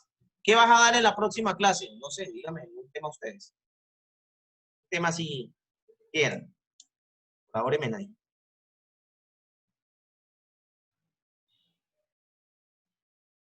Puede ser una nomás, que me colabore con un tema. Pero referente al mismo, o sea, No, la secuencia. lo que sea, lo que sea. Figuras geométricas. Listo, figuras geométricas. Entonces, mi tarea es sobre figuras geométricas. Entonces, yo hago y dibujo varias figuras geométricas. ¿Qué son? ¿Cómo se llaman? ¿Quién las creó? Si usted quiere irse hasta allá. ¿Ya? ¿Cuándo nacieron? Con preguntas orientadoras. ¿Qué, cómo, cuándo, para dónde y por qué? Lo que organiza usted. Y eso es una tarea. ¿Ya? Si usted la quiere combinar con colores, pues píntela de color amarillo, verde y rojo, y ya, con los colores primarios. Píntela de colores primarios y listo, ya. Ahí está usted transversalizando conocimientos. Y listo, el estudiante la hizo. La próxima clase, usted no necesita pararse al tablero y decir, bueno chicos, hoy vamos a ver las figuras geométricas. No, usted lo que necesita pensar es una actividad de pensamiento. Pensar una actividad de pensamiento, si somos por rato. En una actividad de pensamiento, que es la que va ahí en la estructuración, donde los estudiantes trabajen con la tarea que hicieron y adicional con algo que yo tenga preparado. Entonces usted puede poner un dibujo y en el dibujo hay figuras geométricas, una casa, entonces está el triángulo, que está el cuadrado en la puerta, que está el rectángulo, que está el círculo, que está un rombo, un dibujo. Y le digo a los chicos, dependiendo de la cantidad de estudiantes, si todo el mundo me hizo la tarea, pues yo los puedo individualizar, si no los trabajo grupal. Recuerden que es mejor el trabajo grupal. El trabajo colectivo, pues, genera comunicación y idea de aprendizaje. ¿Y qué los pongo yo a hacer? Pues, a que me identifiquen cuáles fueron los figuras geométricas planas que encontraron ahí. Y ya los van a identificar y ya después los voy a poner a ellos a socializar. ¿Cuál encontraste? Esto, ¿por qué? Esto, ¿y qué es eso? A un cuadrado. ¿Y para qué sirven los cuadrados? No, para hacer esto, ¿ves? Todo eso. Y así puedo hacer una clase, ¿ya ves? Entonces, espero que me hayan comprendido esto y si no, pues le dan red y regresan el video. Ok, listo. Entonces, listo, ya tenemos nosotros la realimentación. La bibliografía es muy importante, la bibliografía, pues para saber de dónde estamos nosotros extrayendo la información. No hay necesidad de transcribirla, porque simplemente dice, se trabajó la página tal y tal del libro tal, si usted lo quiere, o se extrajo la imagen de tal webgrafía, una página de internet, se extrajo. Y por último, pues las observaciones imprevistas, dice, se registra todo acontecimiento que intervenga con el libre desarrollo de la puesta en acción en el aula. Actos de disciplina, recursos didácticos, de actividades, etc. Esto es muy importante cuando tenemos coordinadores que nos exigen a nosotros planeaciones y que nos exigen a nosotros lo que son los informes semanales de lo planeado versus lo ejecutado, ¿vale? Entonces, cuando nos exigen eso, entonces digo, yo planeé para esta semana hacer esto, pero se ejecutó esto o esto. Porque se presentaron estas observaciones imprevistas. De resto, todo ok. Ya, eso es una frase, enseñar a pensar. Uy, tenía hasta aplausos. Ok, entonces, vamos a darle continuidad. ¿Qué tenemos acá? 11:42. Esta es la información que yo les envié, profes. Y vamos a hablar un poquito de ello. ¿Listo? Ya dejamos eso allá, a un lado. Les voy a enviar la secuencia didáctica. La secuencia didáctica al correo. Un formato en Word. Un formato en Word y está estructuradito. Y ahí dice qué se hace y cómo se va a hacer. Bueno, hay un encabezado que no está ahí. No lo mostré, pero el que yo le envíe, ahí está el encabezado. Y mañana, pues, ustedes pueden ir haciendo sus pininos de planeación de clase con todas las indicaciones que yo les he dado. Y mañana, si quieren, podemos hablar un poquito de eso antes de entrar. Bueno, entonces tenemos, esto es conceptual. No me gusta enfocarme tanto en lo conceptual. Entonces, no voy a leer toda la carreta que dice ahí, sino que lo voy a explicar así muy por encima para que de aquí a las 12 ya podamos terminar. Aproximación a la neurodidáctica. Igual ustedes tienen este documento, lo tienen en el correo, entonces ustedes lo van a poder digerir más fácil. Vale. Índice, aquí está toda la parte de la motivación. Eso es motivación. Prepara tu cerebro para una descarga de conocimiento. Y ahí dice, el sistema educativo perjudica seriamente la salud. José Ramón Gamo, ¿quién es ese? No lee ahí, ahí dice, ¿por qué? Después dice, bienvenido al primer módulo del programa neurodidáctico GED Docente. Dice, acá va, dice, ¿cómo la neurodidáctica puede mejorar mi práctica de aula? Bueno, ya la carreta yo se la he dado a ustedes. Vamos a dar respuesta a esta pregunta a través de la metodología de aprendizaje autónomo. Iniciemos. Es que la neurodidáctica, aquí está toda la explicación de la neurodidáctica, ya hablamos de eso, hablamos de neuropsicopedagogía. Aquí está, pues, cómo es que la psicología, la educación y la neurociencia se funden y se forman, pues, tenemos por un lado neuropsicología, por el otro lado educación psicológica, por el otro lado la neuroeducación y pues en el centro de la mitad del medio tenemos la neuropsicopedagogía. Habla de que los cerebros son únicos, eso es lo más falso del mundo, ningún cerebro es único, todos los cerebros son diferentes, todos los cerebros aprenden de formas diferentes, ¿vale? El cerebro sí es altamente plástico, eso sí es así, o sea, es que tiene una capacidad de aprendizaje extraordinario, extraordinario. Imagínense que se dice de que si nosotros tuviéramos la capacidad de almacenar información 24 horas, 7 días a la semana, o sea, todo el tiempo, almacenar información a largo plazo, que es la que se funde en nuestro cerebro, a la que se tatúa en nuestro cerebro, nosotros tardaríamos casi 1500 años en llenar nuestro cerebro. Eso quiere decir que no tenemos vida para poder llenar el cerebro. O sea, que no va a llegar un momento donde nos digan, nos salga a nosotros un letrerito de pronto en los ojos y decir cerebro full, elimine información, tiene unos videos muy largos, como nos pasan los celulares, eso no va a pasar. ¿Vale? Pero aquí aparece, esto es lo único, lo que nos dice a nosotros, pues precisamente que para que nosotros perdamos información, nos tienen que estirpar una parte del cerebro, eso es así. Aquí tiene todo lo que es los entramados de las neuronas, recién nacidos, a los 3 meses, a los 15 meses, a los 2 años. Nosotros llegamos a una edad que se llama la poda, y la poda es que el cerebro empieza a eliminar conexiones neuronales y neuronas como tal, que son las que no necesita el cuerpo. El cerebro cambia con la experiencia, lo que les decía ayer. Aquí dice, el cerebro es un sistema complejo, dinámico e integrado, que constantemente está cambiando con la experiencia. Hay niños que, y lo hice más adelante, hay niños que nacen con la capacidad cerebral de hacer cosas extraordinarias, por ejemplo, como la niña de la profe Stephanie. Pero que si nosotros, dependiendo de la experiencia que tenga, nosotros le ayudamos, le fortalecemos, saca el estadio. Yo les decía a algunos profesores hace años, yo les decía, es que imagínense que los niños en Estados Unidos son tan inteligentes que hablan inglés. Yo no puedo creerlo. Y uno aquí, viejo y todo, y todavía no habla inglés. ¿Y qué hago? Pues porque ellos nacieron allá. ¿Qué hace que los niños hablen inglés? La experiencia, el entorno. Eso hace que ellos hubieran aprendido a hablar inglés. El entorno cambia todo. Entonces, las experiencias que se va teniendo sucede con los niños cuando son escolarizados y los que están desescolarizados.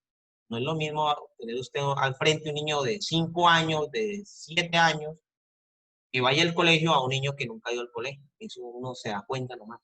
¿Por qué? Porque no ha tenido la experiencia, no ha tenido el roce, no ha tenido el entrenamiento cerebral para que genere aprendizajes y estamos. Aquí dice que el contexto y la experiencia tienen influencia en el aprendizaje totalmente, totalmente.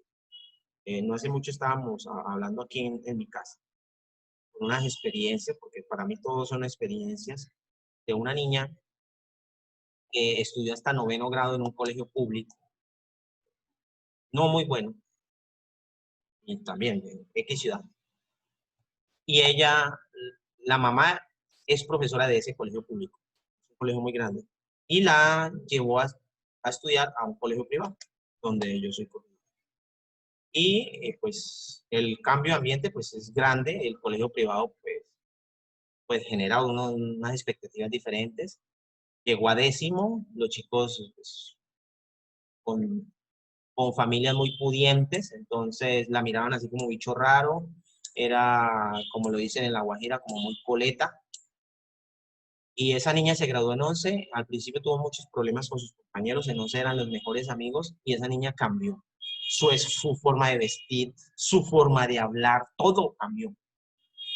Y era donde yo le decía a los profesores de esa misma institución, yo le decía, no es creer en los libros, es que cada vez que yo leo algo de un autor, yo voy y busco cuántos autores más han hablado de lo mismo. Y me doy cuenta que cada autor tiene un punto de vista diferente. Entonces yo digo, no, ¿y yo por qué tengo que creerle a ellos? Yo también soy un autor. Eso quiere decir que yo cojo toda esa información, la aplico y me doy cuenta de que a mí me funcionó diferente. Yo podría escribir un libro igualito y ya van a ser no 5 autores, sino 6 autores con el punto de vista mío. Entonces, por eso es muy importante. Yo lo que les estoy diciendo, quizás para mí me han funcionado unas cosas y para ustedes les va a funcionar otras. Entonces, la verdad no es absoluta. La verdad no es absoluta. Entonces, sí tiene que ver que el contexto cambia totalmente, totalmente. Si usted se va para Bogotá, Usted así no quiera, usted cambia su forma de vestir, usted cambia sus gustos, le van a cambiar, empieza a utilizar palabras propias de allá, etcétera, etcétera. Yo trabajo muchísimo con gente en La Guajira y muchísimas palabras. Eso es así.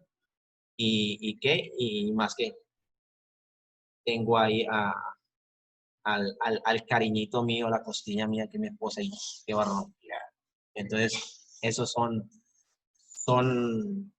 influencias directas que tiene uno, o sea, y qué, mi hijo es costeñito, entonces ahí ni modo. Entonces, ahí vamos. El cerebro conecta nueva y vieja información. Mire, eso es bueno porque está la base conceptual de todas las explicaciones que yo le daba. Y habla sobre esto, sobre cómo hacemos nosotros para hablar de aprendizaje significativo si no enganchamos conocimiento. Digamos que usted le va a enseñar a un niño qué es la esfera, cuando estemos hablando ya de figuras geométricas tridimensionales. Que ahí lo primero es bidimensional. Pero cuando estemos hablando de figuras geométricas tridimensionales, usted ya no le va a hablar del círculo, sino de la esfera. Y el niño va a decir, profe, ¿qué es una esfera? ¿Sabes qué es un balón? ¿Tú sabes qué es una pelota? Sí, eso es una esfera. ¡Wow! ¿En serio? Eso es una esfera. ¿Qué estoy haciendo yo? Yo estoy llevándolo desde el conocimiento que tiene adquirido el estudiante al conocimiento próximo, al conocimiento por adquirir. O sea, de lo conocido a lo desconocido. Eso es la teoría que David Oswald fue el que la planteó. Tiene razón y la neurociencia lo explica.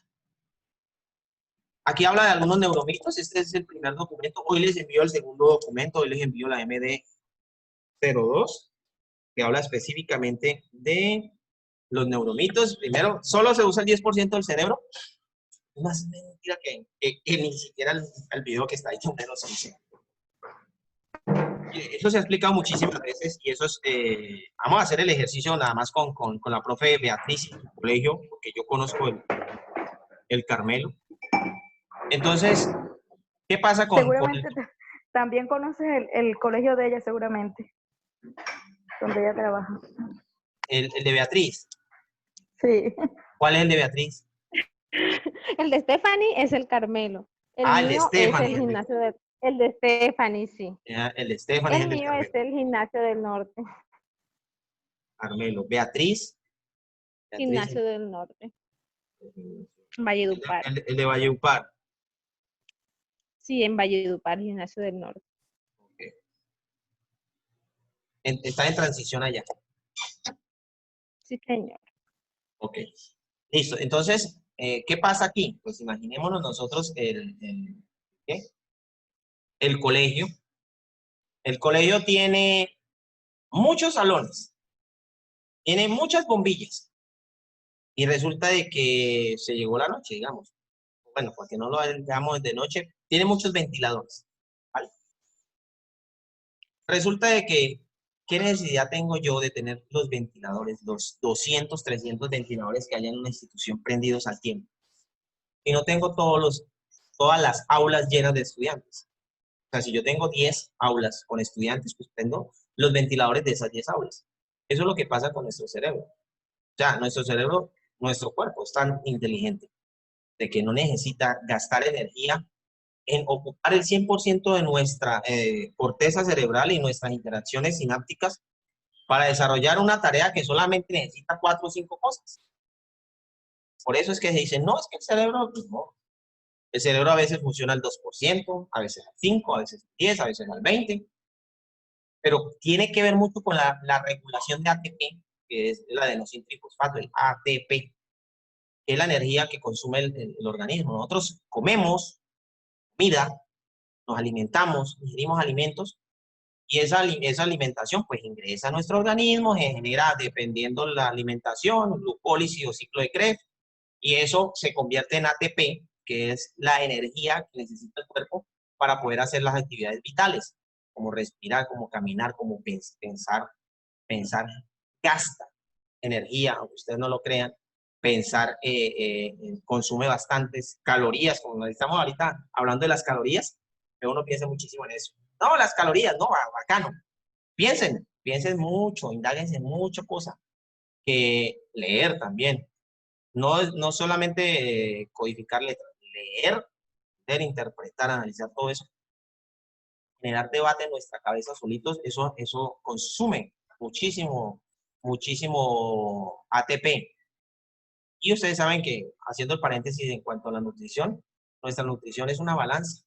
¿Cuánto ingieres y cuánto gastas en el día? Si ingieres 3.000, 4.000 kilocalorías en el día y gastas 3.000, pues hay 1.000 de reserva. Y adivine para dónde se van esas 1.000 de reserva. ¿Ya? El problema es que a las mujeres no se les va para la cola, se va para todos lados, para aquí, para el brazo, para todos lados. Ese es el problema. Entonces, la información, la energía que se acumula, que nosotros no nos gastamos, empieza a acumular en nuestro cuerpo.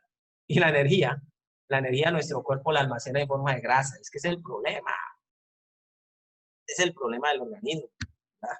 Eso fue como una pequeña explicación de fisiología humana. Pero sí, es muy importante. Sí. Yo Es muy tengo mucha importante. energía acumulada. Es muy importante tenerlo en cuenta, ¿ya? No, y hay que analizar también si hay retención de líquidos, todas esas cositas hay que analizarlas, ¿vale? Sigamos. Aquí dice, la capacidad mental es heredada y no puede ser cambiada. Era lo que pasaba con la niña de la profe Stephanie. Eso es mentira. Sí es heredada. Lo decía yo, hay muchos niños que nacen con capacidades excepcionales de aprendizaje. Pero hay otros que nacen sin esas capacidades excepcionales y que pueden llegar a superar a aquellos que tuvieron la fortuna de nacer con ella. Lo mismo que aquellos que nacieron con ella pueden ser cambiadas, modificadas a medida que vayamos avanzando y vayamos entrenando ese cerebro. Esto tenemos nosotros esto acá, se llama epigenética. Pronto lo recuerden y lo busquen, lo googlean ustedes, hablar de epigenética. Es fantástico. De como 2 años hubo un congreso internacional en Cartagena, que uno vino allá, y se habló muchísimo de epigenética y que no hay explicación de por qué una persona actúa de X forma simplemente de haber nacido y haberse retirado, o sea, distanciado de otro.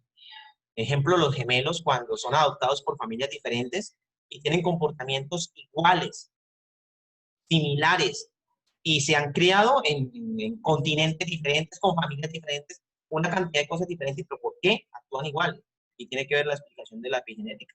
Eso quiere decir que nacemos con una cantidad de información codificada ya en nuestro cerebro que nos indica a nosotros una cantidad de cosas y no sabemos ni siquiera por qué. Ok. Aquí dice que los resultados de aprendizaje de los alumnos mejoran si se les propone actividades acorde a su estilo de aprendizaje. ¿Vale?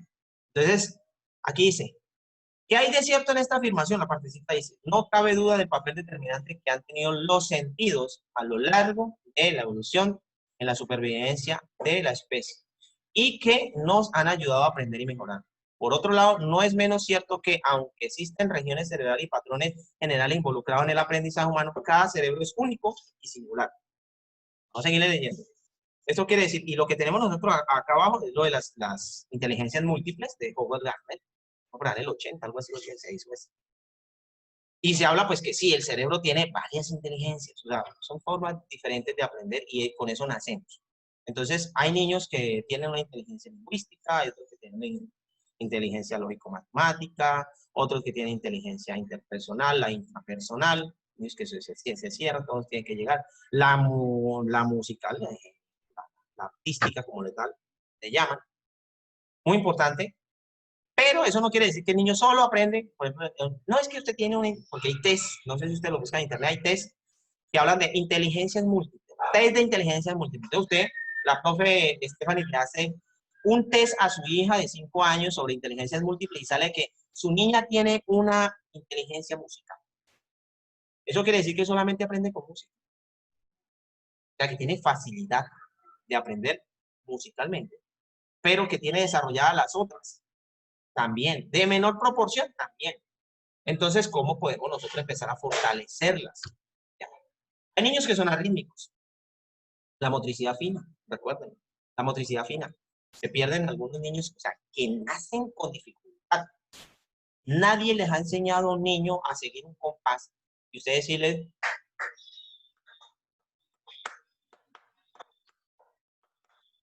un compás de eso que ya es un compás de orden superior, o simplemente, y hay niños que no dan, hay niños que no dan, no siguen el ritmo, no lo siguen, no son capaces de pivotear un balón, ¿ya? De tener una tablita y un ping-pong y golpearlo, porque son arrítmicos. Pero esa arritmia viene de aquí, del cerebro.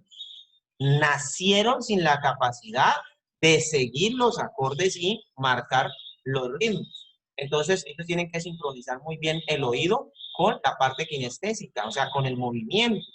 No son capaces de hacerlo. Pero pueden llegar a hacerlo, claro. Claro que pueden llegar a hacerlo. ¿Ya? Y es más, tenemos músicos que son sordos. Ustedes saben, hay músicos que son sordos. Y yo no entiendo cómo hacen para cantar. Porque ciegos, ustedes saben que ciegos tenemos muchos, pero tienen oído. Pero hay músicos que son sordos. Sienten las vibraciones. No sé cómo hacen para sentir las vibraciones. Y lo hacen. Entonces, ¿sí son capaces de hacerlo? Sí, claro. Obviamente que sí. Aquí hay una carreta larga sobre eso. Las diferencias de hemisferio dominante, izquierdo, derecho, pueden ayudar a explicar las diferentes individualidades entre los alumnos. Eso es otra. Que es que por el lado derecho, que es que por el lado izquierdo. Eso depende de la información que me presenten, del entrenamiento que yo tenga. Yo puedo nacer con dificultades para utilizar la inteligencia lógico-matemática. Y esa inteligencia lógico-matemática está...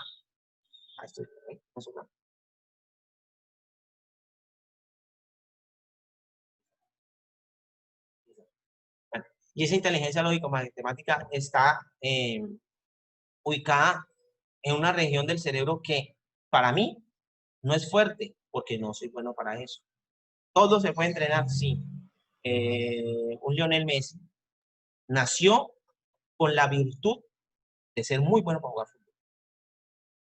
Pero tenemos por el otro lado a un Cristiano Ronaldo que nació sin esa virtud. Y Cristiano Ronaldo, y hay muchos documentales sobre esto, y Cristiano Ronaldo le tocó entrenarse todos los días, muchas horas al día, para llegar a ser de los mejores del planeta jugadores de fútbol. Yo no soy ni fanático de ninguno de estos dos, pero es como un ejemplo. Mientras uno nació con el talento, el otro le tocó hacerse. No sé si ustedes han escuchado una intervención de hace muchos años de Yokoi Kenji que dice que la inteligencia tarde o temprano, la disciplina tarde o temprano vencerá la inteligencia. Y tiene que ver eso. Muchas veces hay niños que nacen súper dotes para hacer algo y hay otros que simplemente se tienen que entrenar. Y por eso se dice que el 1% de la población mundial es inteligente. El 1% de la población mundial es inteligente. El otro 99% son disciplinados. Quiere decirte que si nosotros queremos estar en el grupo de los inteligentes y no nacimos con esa capacidad cerebral de hacer las cosas así, tan espectacular como lo hacen los superdotados, que hemos oído hablar de eso, pues a nosotros toca ser disciplinados, lo que están haciendo ustedes todos los días, instruyéndose, aprendiendo, buscando información en todo lado. Genial. Y van a llegar un momento donde ustedes también van a ser muy inteligentes porque van a aprender a aplicar muchas metodologías. Entornos ricos en estímulos mejoran el desarrollo del cerebro en la primera infancia. Eso es totalmente. Se los decía yo ayer, tengo un niño, que lo vieron, y con él se hace todas estas cosas. Y me quedo corto con la cantidad de cosas que quisiera hacer con él. Y la profe Beatriz va a tener su... ¿Es niño o es niña? Profe Beatriz. Es un niño. Voy a colocarlo aquí porque puede. Un niño, se llama Luis Carlos. Luis Carlos, ok. Luis Carlos, sí. ¿Sabe que ayer, voy a hacer un paréntesis rapidito, ayer estaba buscando mi hermano menor, él tiene, su esposa está embarazada y estaban buscando un nombre, y mi hermano se llama Carlos Andrés. Entonces yo le decía, ni se le ocurra buscar algo que tenga que ver como Carla, como algo porque va a ser niña. Yo le puse Carlos Andrés. Carlos Andrés, yo todos los que sea, esa combinación de Carlos Andrés, yo le dije, eso es mortal. son hiperactivos, son canzones, son ladillitas, como le llaman. Sí, son. Y usted lo busca. Y eso es un perfil que le da el nombre. No sé por qué. No sé por qué el nombre influye tanto en eso. Y usted pregunta, ¿es Carlos Andrés? Canzoncísimo. Todos los Carlos Andrés son canzoncísimos. Entonces, por eso me llamó la atención. No sé cómo será la combinación de Luis Carlos. ¿Ya? ¿Y cómo será? Ajá, yo iba a preguntar, ¿y cómo será No, o la sea, combinación de Luis Carlos? tendría que googlearlo. Tendría que buscarlo para saber cómo es Una bomba. a ver cómo Él es será. muy No, juicioso. bien, bien, hoy se ha portado bien, hoy no se ha sentido. Sí, hoy me dejó trabajar. Yo le dije que hoy íbamos a, mamá iba a estudiar y él me dio permiso. Pero el bebé está chiquitico, chiquitico, ¿cierto? Sí, tiene 24 días hoy apenas de Ay, güey, madre, nacido. ¿usted está en dieta todavía? Sí, estoy en recién de la cesárea. Ah, güey, madre, 24 días apenas, imagínate. 24 días, aunque parece ya de un mes porque está gorando de Tan todo lo que grandote, come. sí, Esa es la bendición que le trajo Luis Carlos, que ganara el Ay, concurso. sí, sí, Dios me mandó estas dos bendiciones juntas. Sí, así es. ese es el niño. Debió haberle puesto como los nombres esos que salen por ahí en los memes de pandemia. ¿Cómo es que se llaman? De COVID. Ay, Dios, de COVID-19. Ajá, Luis COVID. Luis COVID, imagínate. Y no queda ni tan mal Ay, Luis no, COVID. no, no. Ok. Ay, no, qué pecado. Oh, imagínate, después no lo quieren a uno los hijos, con ese nombre que le puso. Ay, sí. Entonces Me le sí, hacen bullying. es muy importante empezar a trabajar con los niños todo esto, ¿vale? Los colores, el bebé, ya, desde la primera infancia, o sea, desde que nacen los niños, hasta que ellos empiezan a ver todo por imitación, empezar a entrenarlos, buscar, en este caso, se empieza a buscar una literatura donde habla de cómo es el desarrollo cerebral del niño a medida que va avanzando los años, ¿ya? Y ahí usted va descubriendo qué puede hacer pues, y qué no puede hacer, no, porque usted va a hacer algunas cosas que no van a dar resultado porque el niño no tiene todavía su madurez cerebral para identificar cosas, por ejemplo, el niño todavía no ve lejos, el reconocimiento de colores, movimiento muy rápido, cositas así, pero los sonidos, todas esas cositas, eso ayudan muchísimo a despertar esas zonas del cerebro apagaditas, porque es que ellos van a llegar a un punto donde se llama la poda, y esa poda neuronal lo que hace es que empieza a eliminar todo lo que no utiliza, ¿ya? Empiece a ponerle cosas en idiomas. Ellos tienen la capacidad de relacionar todas esas cosas. Aunque nosotros no hablemos el inglés, aunque nosotros no hablemos francés, cualquier idioma, usted le puede poner ¿qué? Canciones en inglés, en francés, porque es que los niños tienen la capacidad de aprender muchísimos idiomas cuando están pequeñitos. Ya, muchísimo. A la profe Stephanie, la niña de 5 años, póngale idiomas de todas las clases, de todas las clases. Y la niña va a empezar a relacionar esas palabras, ¿ya? No necesita entrar a ese proceso tradicional de nosotros de estar traduciendo y mostrándoles que esto es el color black. No, eso no es así. Ellos no aprenden el español así, ellos lo aprenden naturalmente. Y así como lo aprenden naturalmente, empiezan a ponerle cositas a los niños y verán. Es mejor más que menos, ¿ya? Nosotros así también nos enloquecemos haciéndole cosas, poniéndole y estimula. Y muchas veces usted queda sorprendido y dice, wow, el niño está haciendo tal cosa, y usted lo googlea y usted se da cuenta que eso lo hace un niño de más edad y usted dice, estoy bien. Porque si, por ejemplo, un niño tiene año y medio y está haciendo cosas de un niño de 2 años, ya estoy avanzando, ya tiene 6 meses de adelanto, de capacidad cerebral. ¿Eh? Mira, le tenemos a ese bebé. Ahí vamos a tener a Luis Carlos.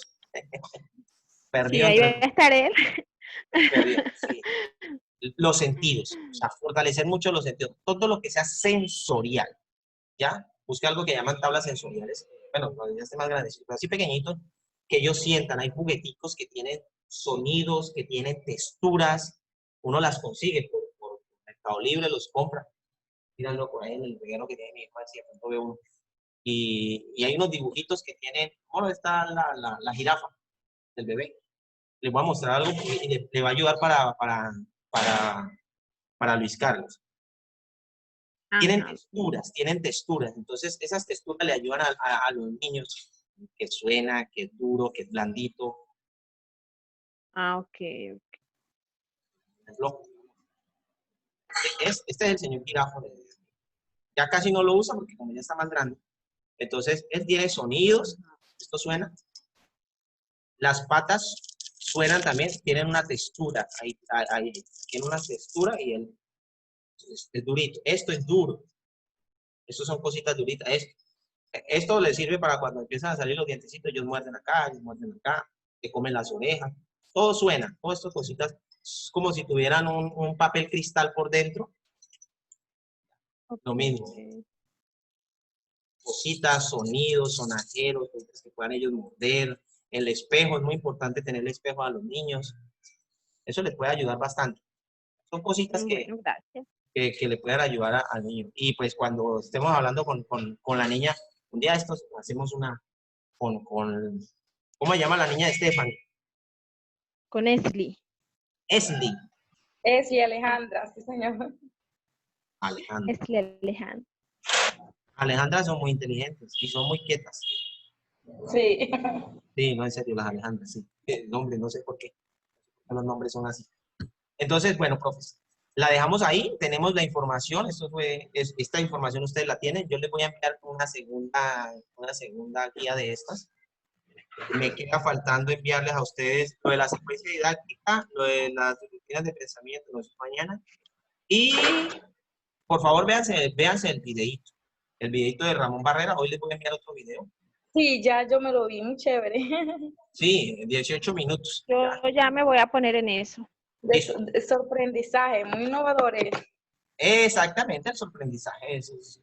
Bueno, y cuando él salió en el 2016 hablando de eso fue un boom. Ya, pues, en el 2020 todo el mundo habla de sorprendizaje porque ya se ha construido mucha información acerca de todas estas propuestas que él hizo.